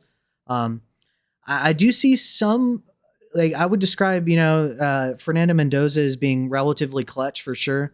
But I don't know if he's ice cold like Joe Burrow though. I think they're good. I comped Fernando Mendoza to Jared Goff plus, and I think Jared Goff is a really good player. If you give him protection, he'll dissect a defense. It's just kind of when pressure gets to him that it's become an issue. And I say the plus because he's not a complete statue like Jared Goff. He can give you some scrambling ability when there's a lane that's open, but definitely not a dynamic rusher. More of a cerebral quarterback that also is very, very accurate. So even players like Tom Brady, who obviously is the GOAT, in terms of as an athlete by NFL standards, or even having an arm by NFL standards, he was not the most physically gifted, but he was so good mentally that he easily overcame all of that, and did become very accurate when he needed to be. Although one thing about Brady is his completion percentage in general is not as high as you might think of in terms of somebody being the GOAT. But he was the one of the most dominant mental quarterbacks there was, as far as that part of his game is concerned. An absolutely clutch, well coached team, and worked well together. And that's the reason they were a dynasty.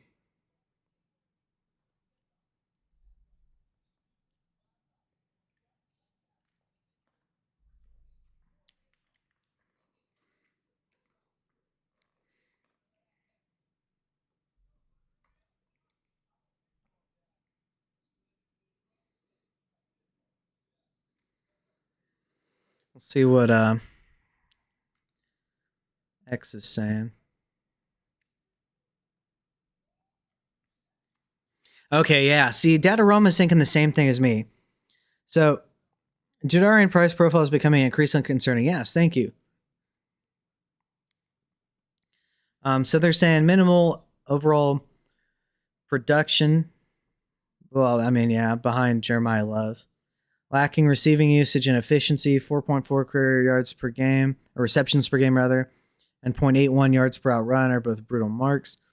And now the disappointing 40 times speed score, especially considering his calling card was creating big plays on the ground in college, his best in class 11.3 breakaway rate. This is concerning. So somebody that I respect highly in Dataroma is questioning this.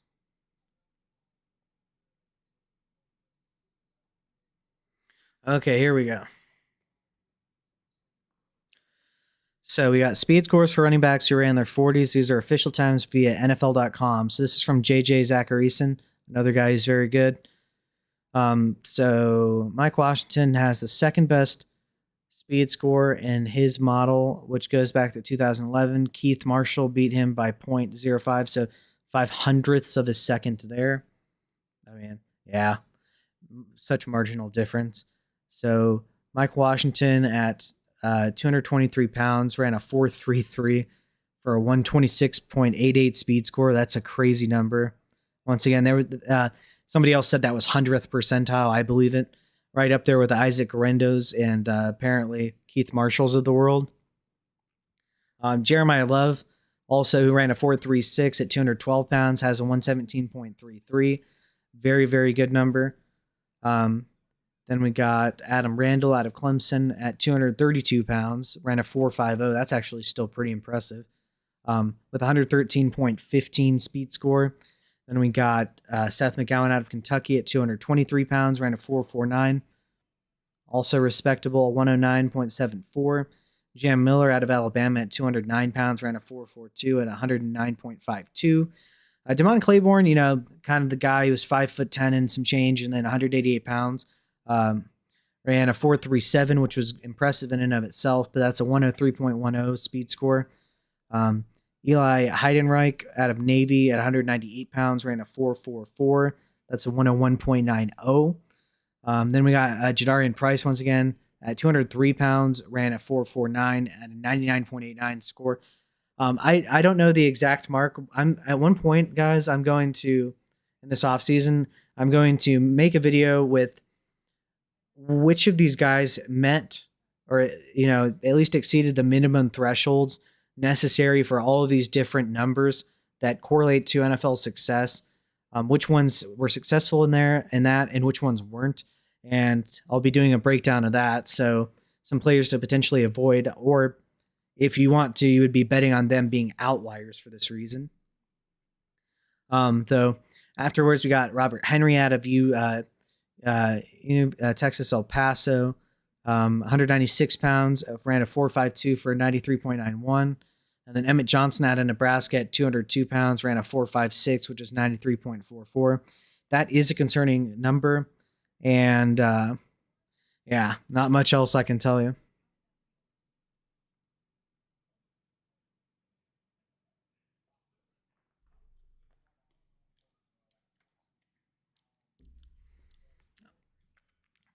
Jeremiah Love said he was disappointed. He wanted to run a 4.2. I don't know if that would happen, but that'd be kind of crazy.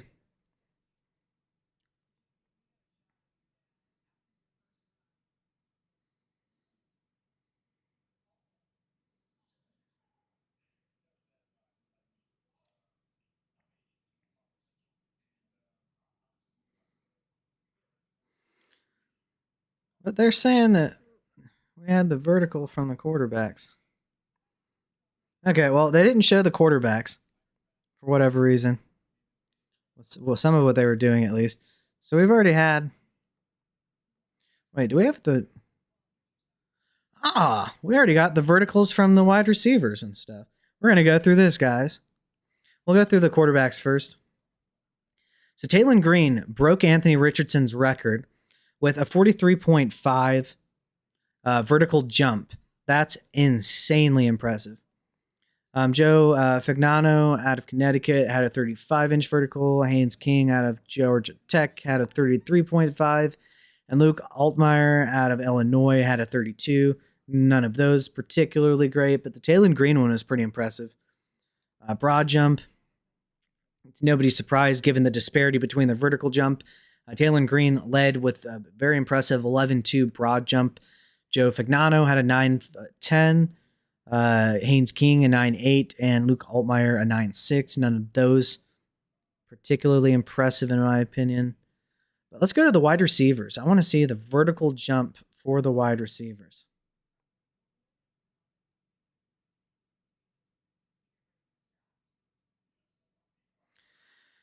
Okay, so Deion Burks out of Oklahoma with a 42.5. Like that. Jeff Caldwell with a 42. Skylar Bell with a 41. He's been getting some hype recently. Dylan Bill out of Georgia with a 39. Kevin Coleman with a 38.5. Zachariah Branch with a 38. Malachi Fields with a 38. Mark Cooper with a 37. All right. Denzel Boston with a 35. Manuel Henderson with a 35. Vinny Anthony with a 34. Chris Hilton with a 34.5. Malik Benson with a 32.5. Jeremy Bernard with a 32.5. That's not a good number, honestly. Caleb Douglas at the 31.5. And Aaron Anderson with a 30. Let's take a look at the broad jump. Jeff Caldwell led with 11.2. Skylar Bell with an 11.1. Deion Burks with a 10.11. We got Dylan Bell with a 10.6. Kevin Coleman with a 10.6. Caleb Douglas with a 10.6 as well. Then we have Jeremy Bernard with a 10.5. A little bit better in terms of placement for him here than the vertical. Zachariah Branch with the 10.5 as well. Two kind of smaller guys. Malachi Fields with the 10.4. Malik Benson with the 10.2. Chris Hilton, 10.2 as well. Manuel Henderson with the 10.0. And Aaron Anderson with the 9.5.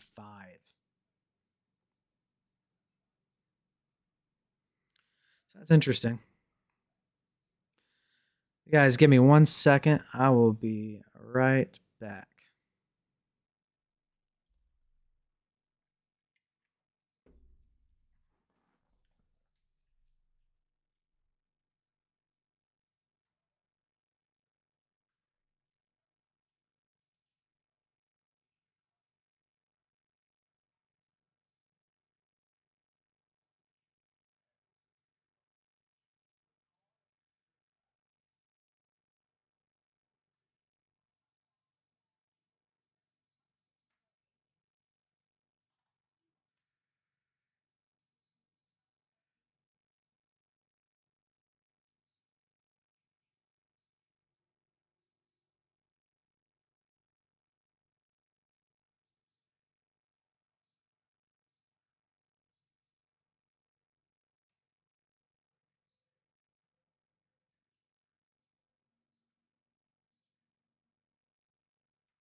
All right, so I want to take a look at some mock drafts.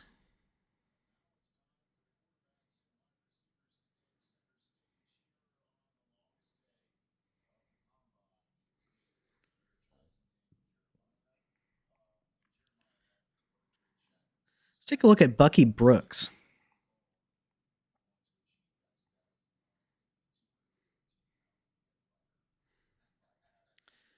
So, to nobody's surprise, he has Fernando Mendoza going first. So, I think it's a good fit.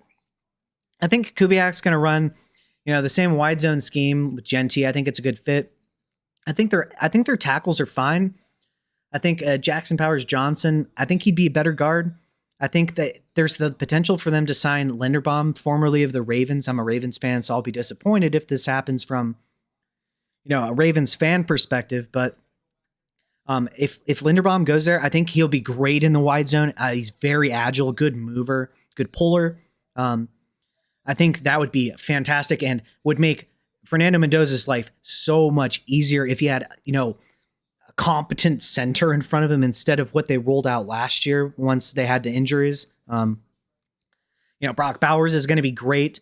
I think he'll be moved all around the field, kind of like in a JSN type of way. If I had to guess what Kubiak's going to do, I think they could really use a good wide receiver. Trey Tucker being your arguable wide receiver one is probably not ideal.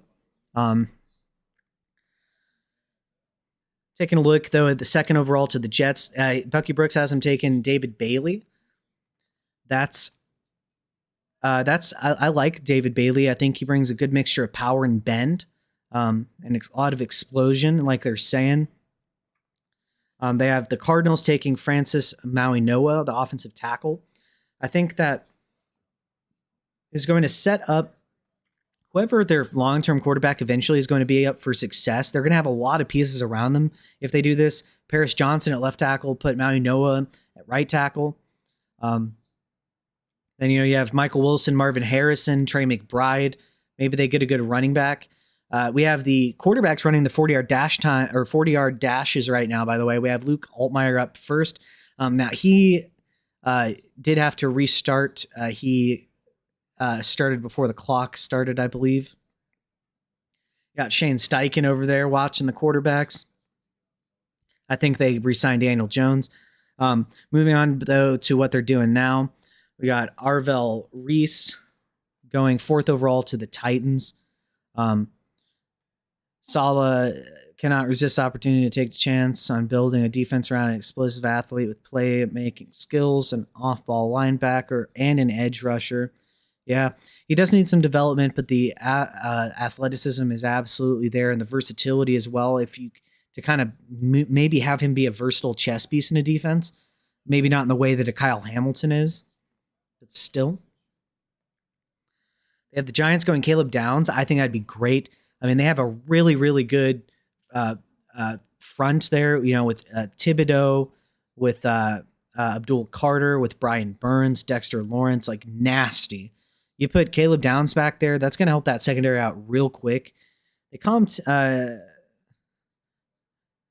and like they're using Ed Reed and Kyle Hamilton there, but they're using it from the standpoint of Harbaugh drafting them or being, being in charge of a team that happened to have two really good safeties. So they're suggesting that they might value safety. I think that's fair. I don't think he's really Ed Reed or Kyle Hamilton. I think he's much more comparable to like a Brian Branch or a Budda Baker personally. Spencer Fano going to the Browns, that'd be a great pick in my opinion. They really need offensive line help. Their line has deteriorated significantly. I think they really need to build the situation around the quarterback that they're going to have there before they draft a quarterback and then put him into that situation. Yeah, Jerry Jeudy's a fine wide receiver 2 to 3. I really, really liked what I saw out of Harold Fannin as a rookie. That was pretty impressive. But definitely a lot of work needed on that offensive line. Judkins will be coming back. So if they really improve the trenches and get themselves a quarterback, there's a lot of potential if they have a good schemer, play caller, whenever that happens. But a lot of dysfunction in that franchise. Then seventh, we got the Commanders taking Ruben Bain. Now, there's been a lot of talk about the hands, or not the hand size, the arm length. He is going to be a bit of an outlier if he works out, but the tape is really good from what I've seen. I'm a little bit better, admittedly, with offensive players and fantasy relevant players because that's what I spend most of my time doing in terms of looking at the all 22, looking at the traits to develop, grading it. But from what I've seen on Bain, the power is undeniable. And I do think he has the chance to be one of these outliers that really does work out. The tape is good. Jeremiah Love, they have going eighth or Bucky Brooks has going eighth to the Saints. I think that's reasonable as well. Like I mentioned that earlier, actually, that he might go to the Saints, funnily enough. I know that a really popular landing spot that's kind of both could make sense and I'll definitely wish casted. Ooh, Taylon Green, quarterback out of Arkansas, ran a 4.37 40-yard dash. Is that faster than Jalen Milroe from last year? Does anybody know that? Jalen Milroe. Let's go to Hold up 1 second. I need to know it. Was that faster than Jalen Milroe? Jalen Milroe 40.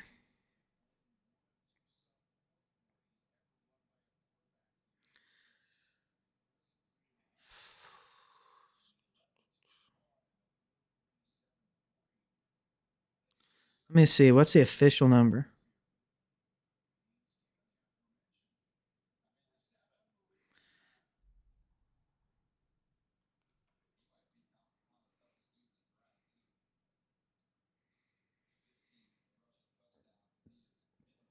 Okay, so Milroe put up a 4.37, it looks. Okay. So, okay, Haynes King ran a 4.47. But once again, Taylon Green out of Arkansas ran a 4.37 40. He's on the phone right now. Dude, I would just sit down, let that speak for itself. Don't risk getting hurt. I would just chill and accept that. That type of athleticism has a chance to get you drafted. I haven't done a deep dive into him yet. But very impressive athleticism for sure. So like we're going back to the mock draft though. This is a Bucky Brooks mock draft. He has Jeremiah Love going 8th to the Saints. And I believe that's the second fantasy relevant player.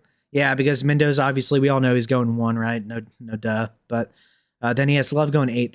If that happens, he has Chiefs going Carnell Tate at 9. Now, I think Carnell Tate, I think there is no way that he is a bust. He has reasonable height, really good hands. He's a pretty decent separator. He's first of all, we're talking a guy inside the top 10 that has never had 900 yards in a collegiate season before. Now, before the season, you did have arguments of Jeremiah Smith, Emeka Egbuka being there, and Marvin Harrison. Like, I can understand. But then this year, he really just didn't do anything against ranked competition except I believe he put up 5 for 82 and a touchdown, or 84 and a touchdown against Michigan. The lack of production against players he's going to be seeing at the next level does concern me, admittedly. But the tape itself looks good. So I think he's a safe player, but I don't think he's a wide receiver 1. And I think it depends on how you use him. But if he goes to the Chiefs, that would be a fantastic landing spot, obviously, with Mahomes being there as your quarterback. Hard to get much better than Mahomes. He'd be working alongside Xavier Worthy and Rashee Rice. So Carnell Tate would be the big-bodied outside X is what they would be doing there. They'd have Worthy kind of as a Z motion, and then they'd have Rashee Rice in the slot the majority of the time, I'd imagine. It'd be a good fit in terms of, I actually like that for the Chiefs in terms of the stylistic fit, that I think Carnell Tate can be a big-bodied outside receiver. I don't think that's the best way to deploy him. I think he'd be best as a Z, or slot is fine too, but that's fine. It'd be a good fit. Keldrick Falk. So there's been a lot of talk about him. I'm pretty sure he's just a huge dude with a ton of strength. Yeah, a rugged run defender with a ton of explosive strength. I mean, the Bengals could use all kinds of everything. Stewart didn't work out as well for them, their first round pick last season. Um, so, and then Trey Hendrickson might be leaving too, so they could definitely use some edge. The Dolphins taking Mansour Delane out of LSU. I think they could definitely use a lot of defense. They could use a lot of everything as they start to enter a rebuild that's much needed. The Cowboys taking Mesidor, so he's 25. I believe he is 25 if I'm not mistaken. Does this say? Yeah, he will be a 25-year-old rookie. So, a lot of the consensus talk on Mesidor has been that, he might get a little bit better as, you transition from college to the NFL, you get NFL coaching, you're playing against better people. Iron sharpens iron, right? But, the question is, okay, how much better is he going to get than he is since he's already 25? How much of it was him beating up on people that are 18 to generally 22, maybe 23? That's a fair argument in my opinion. And then, the age in which he'll be during his second contract, he'll be 29, 30. So it just depends on what you're looking for. If you want NFL ready, go for it right now. I can understand taking him for sure. It's just the long-term prospects aren't as good as some of these 21 or 20-year-old rookie prospects, right?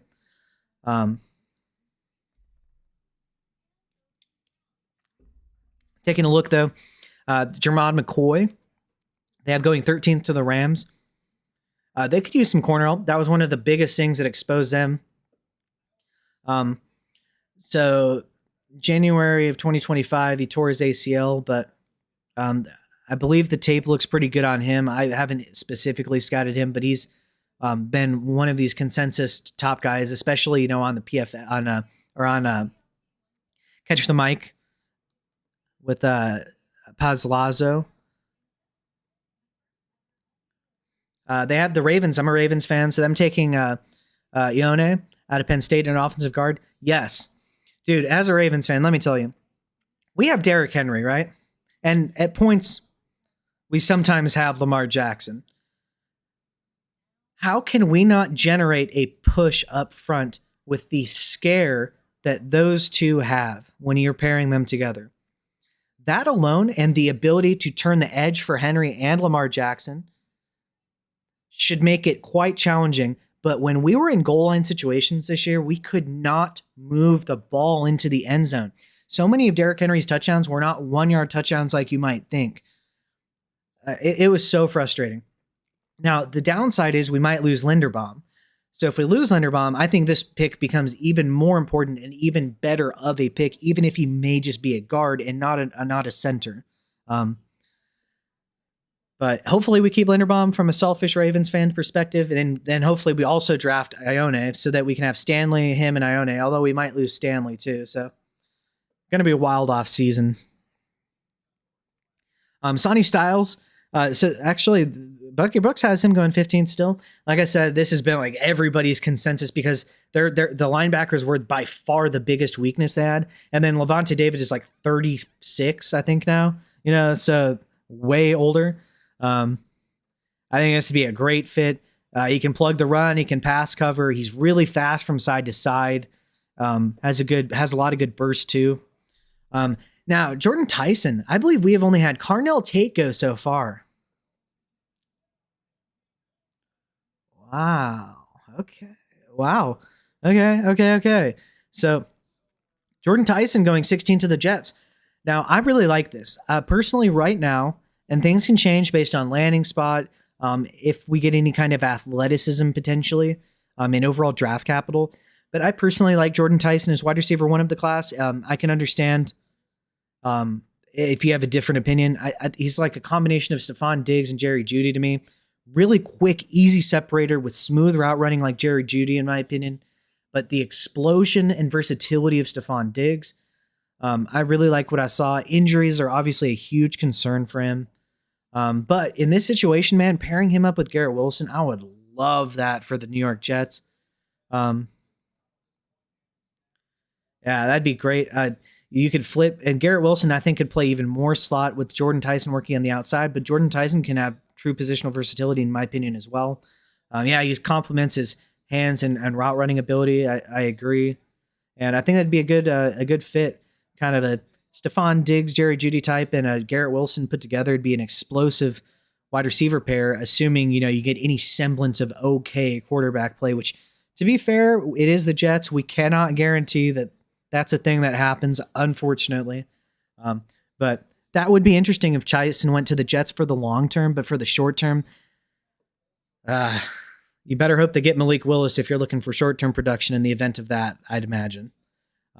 But good long term fit. And I think from a real life fan perspective, if I was a Jets fan, I would love that pick.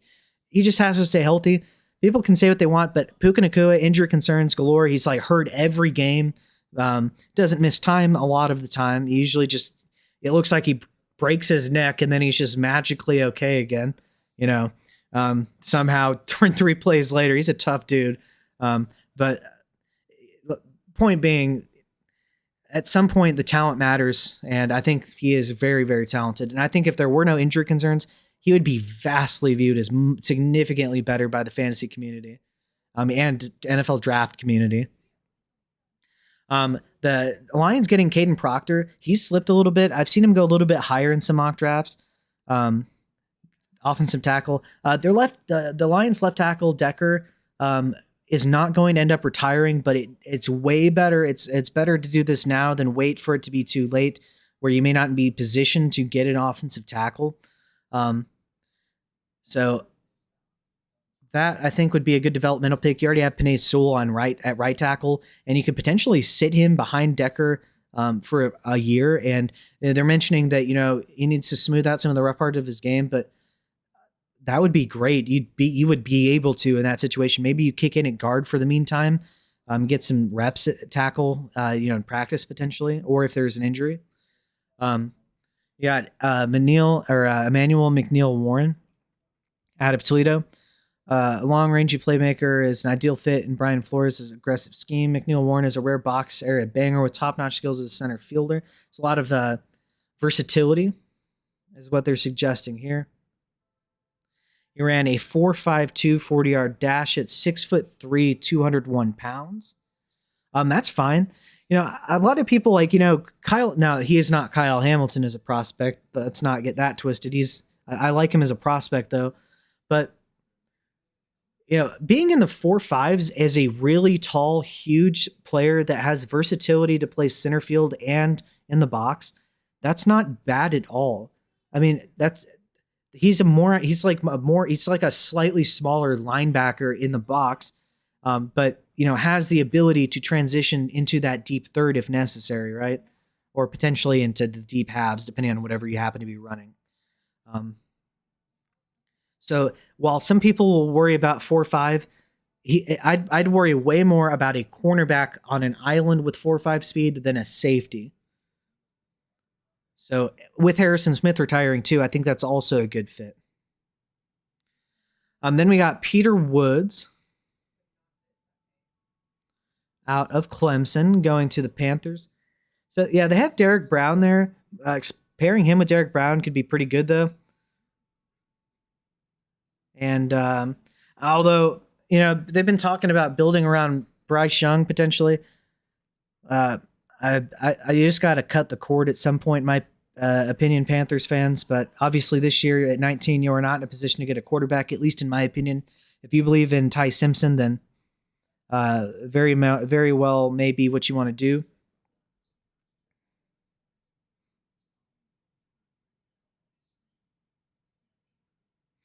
Taking a look at pick 20, the Cowboys select Avion Terrell. Avion Terrell,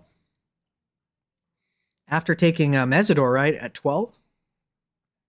Yeah, taking the 25-year-old ready now, as far as age-wise, prospect at edge, and then pair cornerback.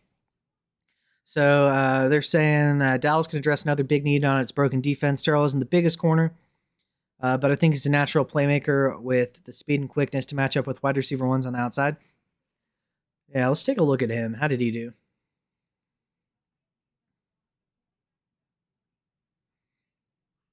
So 5'11", 186. Is he going to be a boundary corner? He didn't do the 40-yard dash. I think there's a reason, potentially.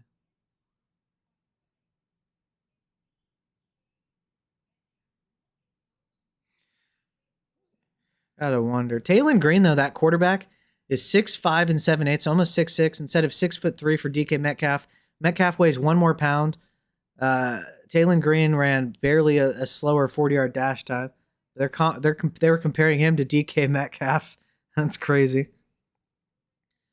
They don't mention anything about being limited in terms of, well, if you're taking a guy 20th overall and they're a slot cornerback, that'd be a mistake too. So that kind of logically would answer itself. Although Makai Lemon slipping 21st to the Steelers, this is the lowest by far, guys. I have seen him drop, but this is also before we get the combine numbers. So with Makai Lemon, they have him going to the Steelers at 21. From a team fit standpoint, from the Steelers fan standpoint, I like the pick. I think it fits well. DK Metcalf is your big-bodied outside vertical threat receiver. Yeah, Makai Lemon, he can work in the slot. He can work as a Z in 2 wide receiver sets. For fantasy, yuck. No thanks. Maybe you have Rodgers for 1 year, but then what are you doing after that? So not looking great right now. Yeah, kind of gross in my opinion from a fantasy perspective. From a real life perspective, that'd be great for the Steelers. Kenyon Sadiq going 22nd overall to the Chargers. So this one is really weird to me. Oh, it's not weird. Let me explain. So with Kenyon Sadiq, right?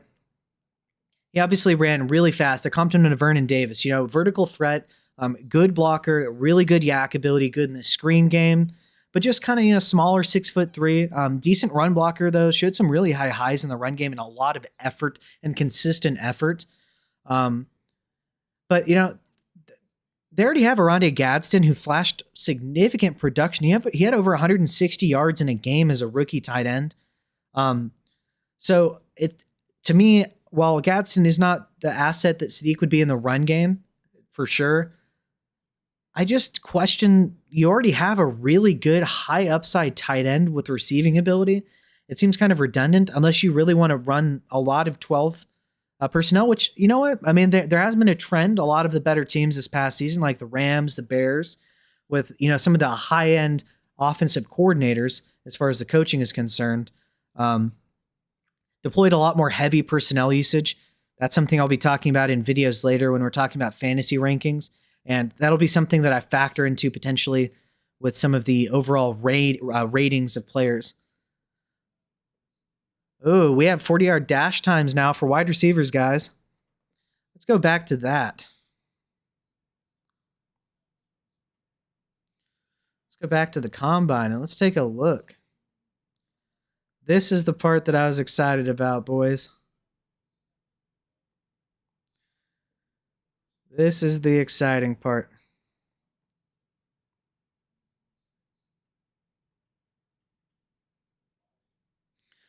All right, Vinny Anthony II out of Wisconsin ran a 4.58.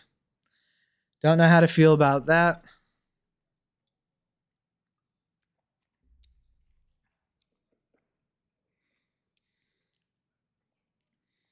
Dylan Bell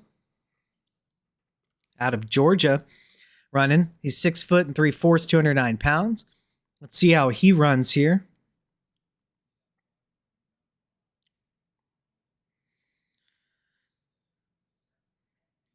Apparently, Daniel Jeremiah is saying there's going to be a couple guys that are going to be running sub 4.3s. So this would be one of the more interesting parts right here of today's part of the combine, is just how fast do we get? Not that it matters or correlates necessarily to fantasy success. Actually, being really fast negatively correlates to fantasy success because a lot of these Xavier Worthy, John Ross types don't work out. Not that Xavier Worthy can't work out. It's just in terms of those types as being really, really fast, are generally kind of smaller guys. Dylan Bell runs a 4.50 flat. That's a fine number.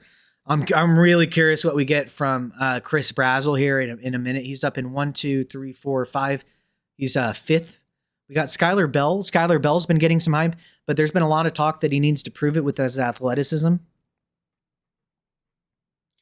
5'11" and 5'8", so just under 6 foot and 192 pounds out of UConn.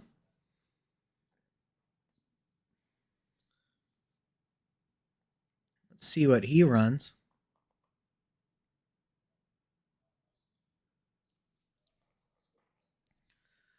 What are we going to get from Skylar Bell today?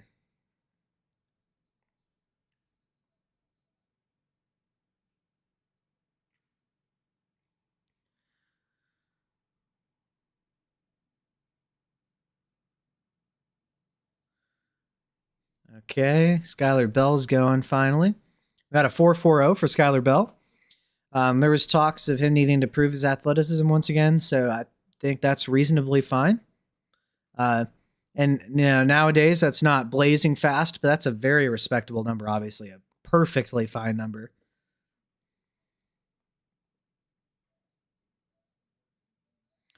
And we got Malik Benson out of Oregon, 6 foot 1/8 inches, 189 pounds. So, a little bit lighter for somebody that's a little bit over 6 foot. Not really, not really particularly light. I guess it's fine. Not bulky though. We'll see what he does here. Ooh, he runs a 4.38. So 6 foot, about 6 foot and 190 or 189 pounds, runs a 4.38. As far as athleticism is concerned, Malik Benson, definitely good from him right there. Now we got Jeremy Bernard. Let's see what Jeremy Bernard does here. I don't expect a blazing number. I'd expect somewhere in the 4.5s if I had to guess, maybe high 4.4s.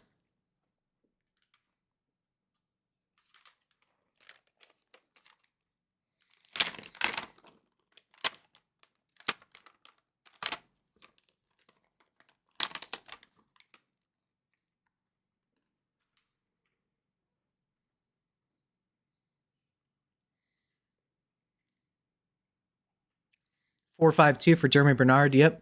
Ran about where I thought he would.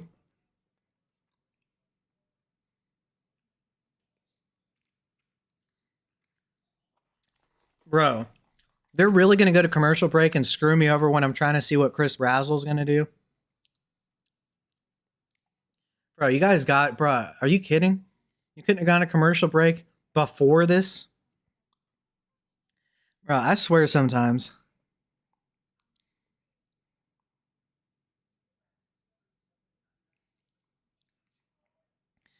You guys are killing me, man.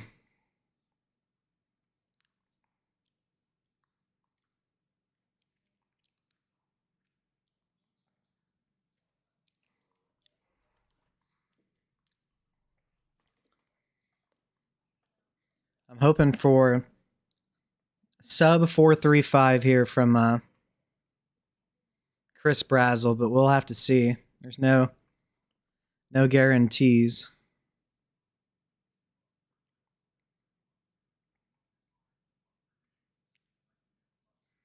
So far as what we know that Malik Benson ran a 4.38. We know that Skylar Bell ran a 4.40.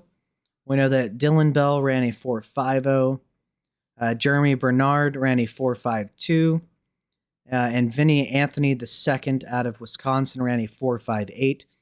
So a couple of guys with average times in the 4.50 to 4.58 range. A little bit on the slow side with the 4.58, but a nice 4.40 and a nice 4.38. Haven't really seen one of the guys I'm way more excited about yet. Although I do think Jeremy Bernard has a role in the NFL. I'm hoping they get over this commercial break already so we can actually see what's happening. I absolutely hate that they decide to go to break right as we finally are getting to the action of who's going during the 40-yard dash. I mean, the 40-yard dash is like what we're actually trying to see. It's like one of the biggest reasons people watch this. And so, of course, the one time we're actually watching something interesting, you go to commercial break. Absolutely annoying to me. It's literally, you could choose any other time possible.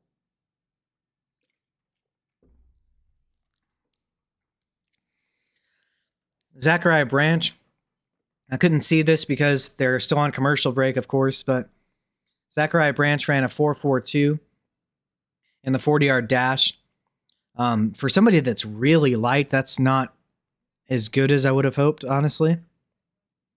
So, he's 5'9" and some change, or 5'8" and some change. So it's almost 5'9" and rounds up to 5'9" and 177 pounds not particularly fast considering how small he is generally. Okay, so we got Zachariah Branch here. Like I said, he ran a 4.42. We got Chris Brazzell. I'm excited to see. Is he going to be fast? 4.37 for Chris Brazzell, guys. 4.37. I hope he goes again. Oh, I hope he goes again. That's fine. That's not as fast as I thought he might be. Like I said, he's really fast, and more importantly, instead of just running an underwear, he looks really fast on the field for being a little bit under or a little bit over 6'4". We got Barian Brown out of LSU going now, so he's 5'11", 177 pounds. So definitely on the light side of things. You would hope he would run a fast 40 here. So in the upcoming picks, we got Omar Cooper. I'm really excited for him. I know there's been a lot of excitement about Malachi Fields. So Barian Brown's going right now. We're going to get a 4.41 out of him. Like I said, kind of with Zachariah Branch for being, 170 something pounds, you'd kind of hope for a really, really fast 40, but that's fine nonetheless.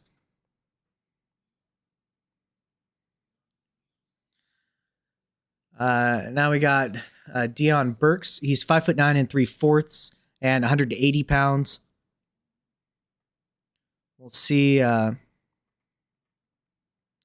see what he does here.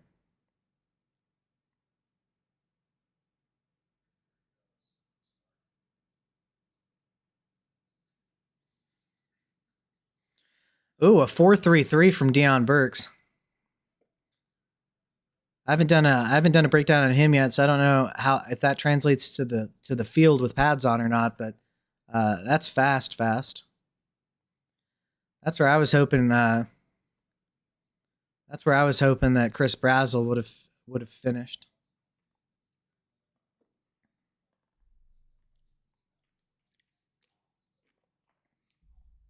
So, just to recap who's gone so far, we have Chris Brazzell. Like I was saying, he's really fast and really tall. If you've seen him, he ran a 4.37. So, especially considering he is, I think, the tallest receiver here, or at the very least, right up there with them being over 6'4".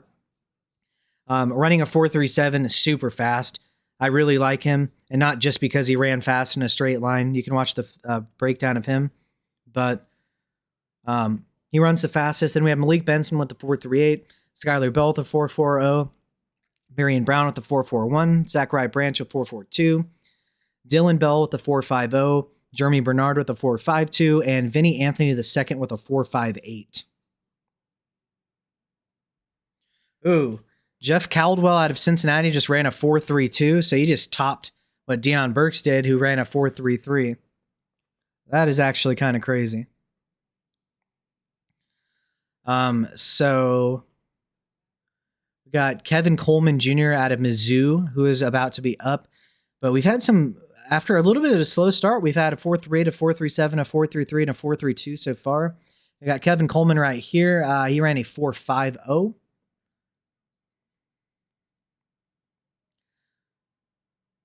Now we got Omar Cooper, guys. This is the one I'm excited about next. After Chris Brazzell is Omar Cooper. He's 6 foot and 1/8 and 199 pounds out of Indiana. I'm really hoping for anything less than a 4.5. If it's less than a 4.5, guys, it's a win. We just hope for less than a 4.5. Come on, man. We believe in you.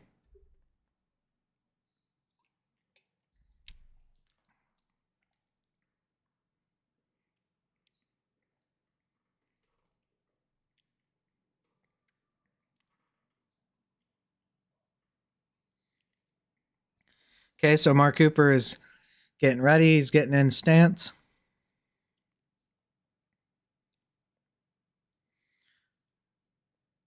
Okay. 447 for Mark Cooper, guys. That's fine. Like I said, I care more about what the actual all 22 and the film shows in terms of how fast is he relative to other players around him. What can he do? Does it make sense that it might translate? But just running a bad number at the combine in and of itself can screw you. So at the very least, a 447 is perfectly respectable. Now we got Caleb Douglas out of Texas Tech, 6'3.5", 206 pounds. Once again, 6'3", over 200 out of Texas Tech. Caleb Douglas. We'll see what he does. He looks like he's getting off to a pretty good start, honestly. 4.40, sheesh. Not quite as fast as Chris Brazzell, but just about as fast at over 6'3" with a 4.40 for him versus Chris Brazzell at his 6'4" and a 4.37. So very close. Okay, Malachi Fields out of Notre Dame. He's 6'4.5", and 218 pounds. We'll see what he does. There was a lot of hype around him at the Senior Bowl this year.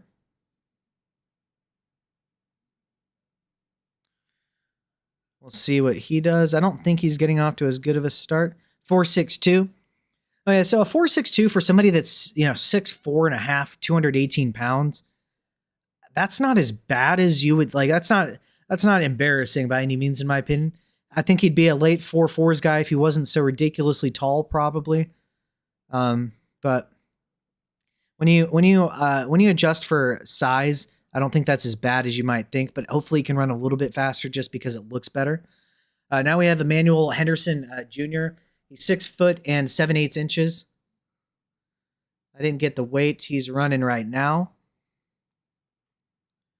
4.44. It's a solid speed.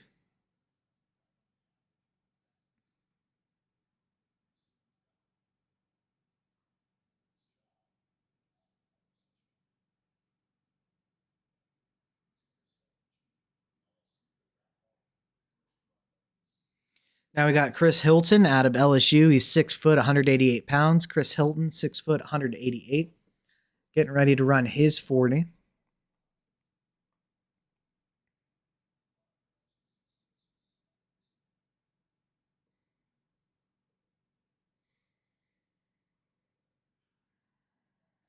Oh, 4.41. That's solid as well.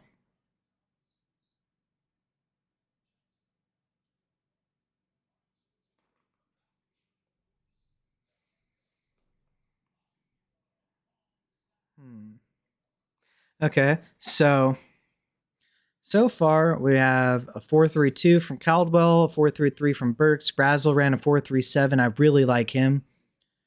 Benson ran a 4.38. Bell with a 4.40. Douglas with a 4.40 as well. Brown with a 4.41. Branch with a 4.42. Was really expecting him to be faster.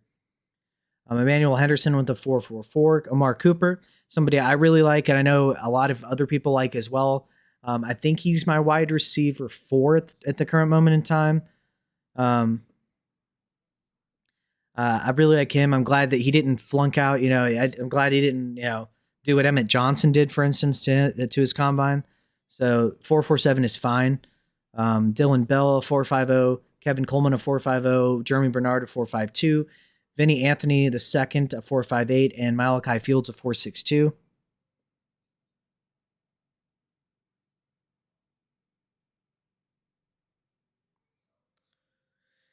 So Chris Hilton Jr., how fast was he? Or how tall was he? So he's 6 foot, 188 pounds. Okay. So a little bit lighter.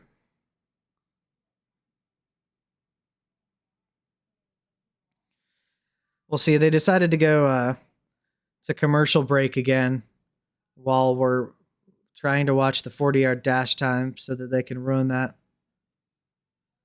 Like, you can have commercials the whole rest of the in my humble opinion, you can have commercials the whole entire rest of the combine.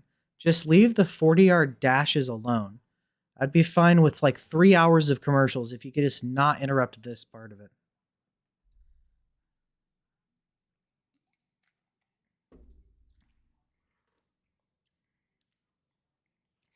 I'll be right back while we're on a commercial break and it's not showing us anything that's happening right now.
All right. So they just came back on. Dylan Bell ran a 4.53. He ran a 4.50 this first time. Now Skylar Bell is up. He ran a 4.40 the first time. We'll see what Skylar Bell runs here. Hoping he can break the 4.3s for his sake. That might help his draft stock a little bit if teams still care about that. I know a lot of them are smarter and they care more about the in-game athleticism because obviously that matters so much more, at least in my opinion. But it's still nice to see good, counting stat, underwear Olympics numbers as well. And if he can boost your draft stock, then hopefully he hits it. So we're hoping for a sub 4.4 for him on his second run for his sake. Okay, so he tripped out the gate, so he's going to have to restart. Skylar Bell is out of UConn.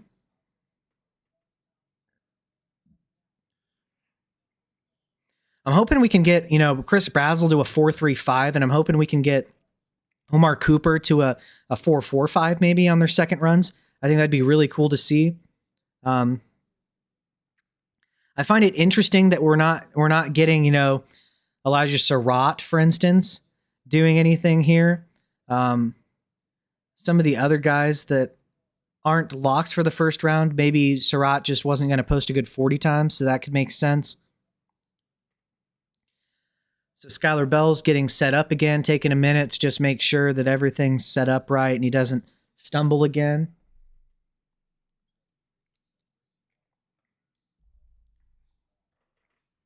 Okay, Skylar Bell's going. Skylar Bell runs a 4.42 for a second run. He ran a 4.40 the first time. So they'll keep the 4.40 number. Solid numbers for him. We'll see. We got Malik Benson up next, Jeremy Bernard, Zachariah Brench, then Chris Brazel. With Malik Benson, he's up. He ran a 4.38 the first time. Let's see if he can crack maybe a 4.35. That'd be good for him. Malik Benson out of Oregon. He's getting set up, getting his hands back. About to put his arm back and get his balance set. All right, he's up and going. Ran a 4.38 the first time. He's just about done. 4.41 the second time, so he'll presumably keep his 4.38 number there. Solid showing there for him. Now we got Jeremy Bernard. Jeremy Bernard, the first time, ran a 4.52. So we'll see if potentially we get something in the 4.4s for Jeremy Bernard. I'm hoping for his sake. Really good teammate. His teammates really like him, and he seems like a really good person too. And that's something I really like out of the prospects, besides them obviously being good athletes. And so he's got a good start, it looks like. We'll see if he hits the 4.49 for Jeremy Bernard. Okay, so Bernard cracks the 4.5 with a 4.49 as opposed to a 4.52 in which he ran the first time. That should probably help him. Hopefully, once it's verified, it stays at a 4.49. By the numbers, they're comping him to Jackson Smith and Jigba. They're not really. I don't think he's Jackson Smith and Jigba. I think he's a solid player though, nonetheless, and he has really good hands. I think he's a pretty good route runner, a good feel for zone coverage, which is becoming more of a something that is a prerequisite to success at the next level, given how much zone coverage is run on first and second downs, at least. So now we got Zachariah Branch here in a 4.42. I was kind of disappointed being really shorter and really light. I was hoping for something really fast. Okay, here we go. He ran a 4.36. Zachariah Branch did the second time. That's much more like it. There's been talks about him potentially going second round in terms of IRL draft capital. A couple mocks had him as like a late first. I don't see that personally. I think that would kind of be crazy. They're going to commercial again before Chris Brazzell. Bro, you guys are killing me. Dude. Dude, they didn't show his run either time. You guys are man, killing me out here. We'll see. I'll just be looking at if Chris Brazzell's 40 time jumps up here maybe in the meantime during the commercial break. It's always frustrating that they cut these off during the most important times. Like, how many commercials do you have to get in right now? Can't you do the commercials during like any other time of this, dude? This is like the 5th commercial we've had during the wide receiver 40-yard dash times.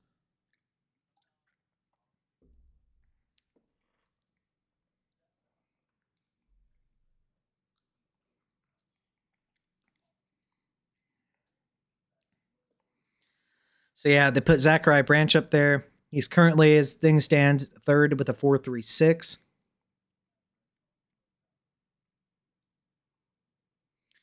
It'll be interesting to see if Malachi Fields can crack the 4.5s. He was at a 4.62 before. I want to see the running back 40 times. They should be verified now. Yeah, so Washington finished the 4.33, 4.36 for Love. At least Price got up to 4.49. That looks good, but the speed score is just not ideal because he's so light while being tall. And Emmett Johnson, that probably tanked his draft stock as well, if I had to guess and be honest about it. Not ideal for him. In terms of quarterbacks, though, sheesh. Taylon Green, man. Taylon Green was insane. 6'6", he is 6'5" and some change, 227 pounds. Ran a 4.37 40 with a 1.52 split. Broke Anthony Richardson's combine record with a 43.5 vertical jump for a quarterback, at least, with an 11.2 broad jump. Very, very high-end athleticism. I haven't broken him down yet, so I hadn't heard too much about him, and he's graded by at least Zerline as being a good backup with the potential to develop into a starter, so we'll see what I think personally. But as far as the athleticism is concerned, 100% there. Haynes King ran a 4.47. That's also very fast for a quarterback. Jalen Daniels ran a 4.66. Luke Altmaier ran a 4.72. And Joe Fagnano ran a 4.84. I'm going to cheat and go back to the wide receivers. Still shows Chris Brazzell with a 4.37, so I'm guessing he didn't either took that time or potentially did not hit his second one. Okay, they're getting back to it now.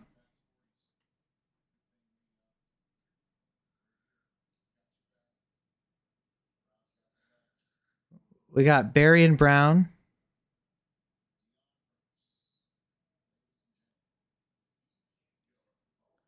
I guess Chris Brazzell took his first 40 time with that 4.37 and called it good. Ooh, Deion Burks got a 4.31 with his second run. He was at a 4.33 the first time. Jeff Caldwell, after posting a 4.32 the first time, had a 4.37. So he'll probably, he's going to take the 4.32. Both numbers are obviously good. We got Kevin Coleman now. Looks like Amari Cooper, thankfully, is going up again. It looks like Chris Brazzell didn't go the second time. Malachi Fields is going to go again. I'm really curious to see what Amari Cooper does here. But we have Kevin Coleman right before him right now. Coleman's getting lined up. Got off to a false start, so he's going to have to restart there. I'm going to look up to see if I missed it, potentially, or if potentially Maybe if Brazel just didn't do his second 40 time.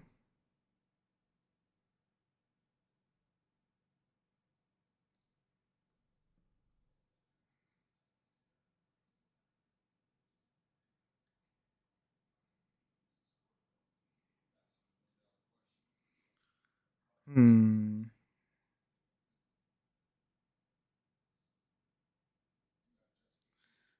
Looks like my screen is frozen for the meantime. That's great. All right, so while this is frozen and deciding to not cooperate, take a look at Kevin Coleman. He ran a 4.50 the first time. He ran a 4.50 again. This time, so unless it's changed when they verify, he'll have the 4.5 time regardless. We got a Mark Cooper going now. Ran a 4.47 the first time. I'm hoping for just a little bit faster, maybe, with a Mark Cooper.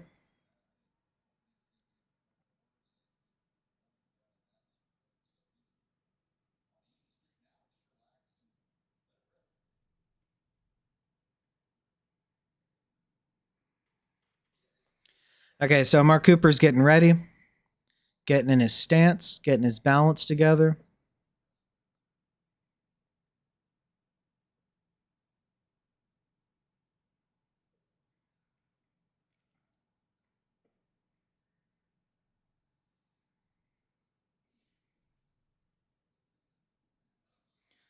All right. Oh, 4.43, guys, for a Mark Cooper. 4.43. All right. Yeah. Not that it really matters that much, but it just looks good and it might help his draft stock. So, and in so much as that's concerned, thank you. We'll take the 4.43. Let's go, boys. Omar Cooper Jr. Let's get it. They're comping him to Stephon Diggs by the numbers. I mean, I think Deebo Samuel is a close fit stylistically, but if you're just looking at the height, weight, 40-yard dash, and vertical, and not considering any skills at all in any way, shape, or form, or the stylistic comparison in any way, shape, or form, that's accurate, I guess. You got Caleb Douglas. He ran a 4.40 the first time.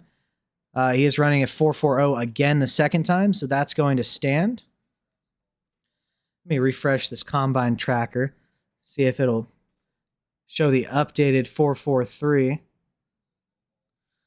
for Omar Cooper. Yes, it will. We like that. Okay, Malachi Fields.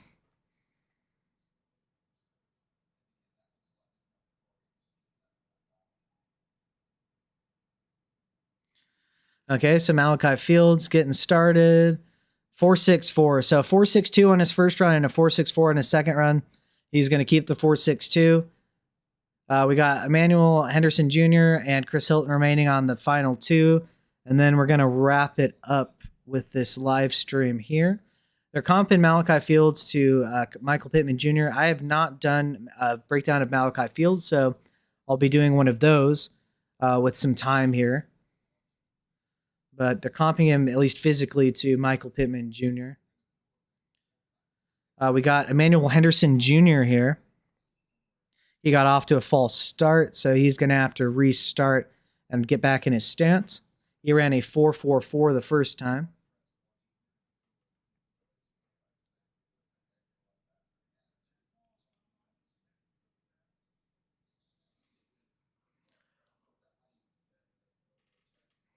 Man, so that's kind of disappointing. I guess Brazel.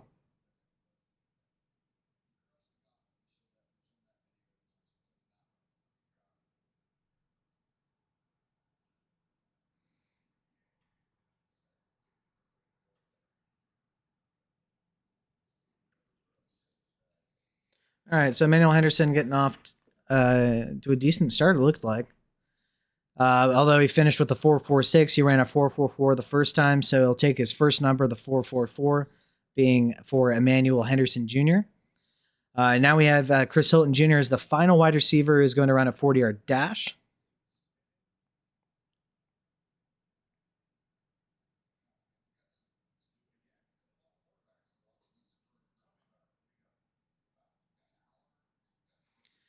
All right, Chris Hilton getting in his stance. He ran a 4.41 the first time. And a 4.44 the second time. So he'll take that first number. All right, so let's just do a little bit of a review here, specifically the running backs and the wide receivers. Brief mention of the quarterbacks. Taylon Green, once again, had a really good combine. Ran a 4.3740, broke Anthony Richardson's record for the vertical with a 43.5-inch vertical. So very impressive athleticism from Taylon Green. As far as running backs are concerned, Mike Washington, he was like 6'1", 23 pounds, ran a 4.33, had a great vertical as well and broad. So explosive, fast, and good height, weight, athleticism. Jeremiah Love, for whatever reason, decided to participate, and he kicked butt today, with a 4.36 40-yard dash time, as well as a very good 10-yard split from him. Jadarian Price came in a little bit lighter than I thought he might be while being very tall, and only ran a 4.49. He had a 28.3 BMI. Very concerning, and I think that dings him a bit. Emmett Johnson, somebody else who I was really high on from the tape, but the athleticism was not particularly great from him today. A 4.56 40-yard dash time. We'll see if that hurts his draft stock. Going to the wide receivers, we had Deion Burks and Jeff Caldwell ran really low in the 4.2s, or 4.3s rather. And then we have, Zachariah Branch, who some people are talking about as an IRL second-round pick. I think he's kind of a limited player myself, and while very fast, I don't know about that. Chris Brazzell, somebody I really like, ran a 4.37. He did not run the second time, so he was fine, I guess, with that number, which is a great number for a 6'4" wide receiver. Other interesting players, like I love Amari Cooper Jr., man. I comped him to Deebo Samuel. I really like his game. He ran a 4.43. I thought after the first run of a 4.47, he might have just taken that and been fine with it, but nah, he knew better and he bet on himself, and we'd love to see somebody bet on themselves and succeed with any player always. Always take the side of players over the organization. And so with Amari Cooper, very excited about the 4.43 for him. That should only help his draft stock. He's been getting talked about as a potential very early second round or late first round pick, depending on what teams think of him. Then Malachi Fields, who some people had been really excited about and hyping up. He did well at the Senior Bowl. He is 6'4.5", 218 pounds. So the 4.62 relatively not great, but when you think about how big he is and how much he weighs considering, definitely could be worse. And I don't think that'll preclude him from being drafted. What's up, Negadolf? Now we got Kenyon Sadiq. So, Sadiq, this was yesterday. He ran, let me turn down the volume on that. Sadiq ran a 4.39. I comped him to Vernon Davis. Very fast player. Good yak ability, really good wheeling run blocker. Great in the screen game. But not only did he perform well there, well, you know what? Let me go back and let me sort it by position so that you can see how other players performed. He also easily led in the 10-yard split with a 1.54 as opposed to the closest next player being a 1.59. Then we get to the vertical. He was second. I'll get to Stowers in a minute here out of Vanderbilt, but Sadiq second with a 43.5-inch vertical and, significantly better than the third. Not even close. Broad jump also second with an 11.1. A pretty good distance between him and the next guy if we're thinking about this specifically. Not too many of the guys did the 3-cone and shuttle, but Sadiq also had 26 reps of 225, so solid number there for him. Now, talking about another player that I really liked is Eli Stowers out of Vanderbilt. Ran a 4.51, which it might not be a 4.39, but for a tight end, he's 6'4", 239 pounds. The 239 is on the lighter side. I'm gonna have to see about minimum thresholds with weight, if that maybe exceeds the minimum in terms of being too low. We'll see about that. Maybe an outlier, but at 6'4", that's plenty tall enough. But he ran a 4.51 40-yard dash, right? Just wait. The 10-yard split for Stowers was also tied for second with 1.59 with Jack Andres. But the vertical, Eli Stowers with a 45.5-inch vertical, dude. This is the what? Hold up one second. I need to. Get off my screen.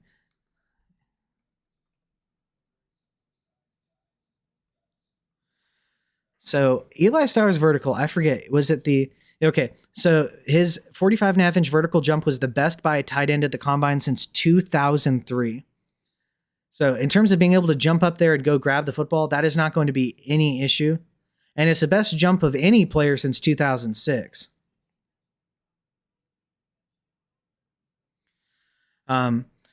Then besides that, I believe his broad jump was also very good. Yes, and his broad jump actually, not only did his vertical jump lead the pack and was even slightly more impressive than Sadiq's, his broad jump was also 11.3 as opposed to 11.1 for Sadiq, although both were better than anyone else. And then I don't think Stowers did the, yeah, he didn't do the bench press, but yeah, man. Really, that's all. That's pretty much it as far as what's happening today. They're gonna do a couple more drills where they, go and catch the football, the quarterbacks and wide receivers, but not too much else. I really appreciate it for everyone who came by, stopped by. If you gave this a like, I really appreciate it. I think it's cool. I'm going to be streaming during the NFL draft. So if anybody wants to come and hang out during the NFL draft, I think that'll be a lot of fun during day one. A lot of exciting picks potentially to be made. I'm going to have a lot more detailed notes about non-fantasy players for that so that I can have a pretty good idea as to the schematic fit potentially of the player in the team, where they might plug and play him if there's any kind of question there, and just general thoughts and strengths and weaknesses of all the players. So if you want to stop by during draft time, I think that's going to be fun. But with all that being said, thank you for your support. Thank you to my Patreon members. Thank you so much. Without you guys, this wouldn't be possible. Thank you. But with that being said, I'm going to wrap this up here. Thanks, guys, and have a good day.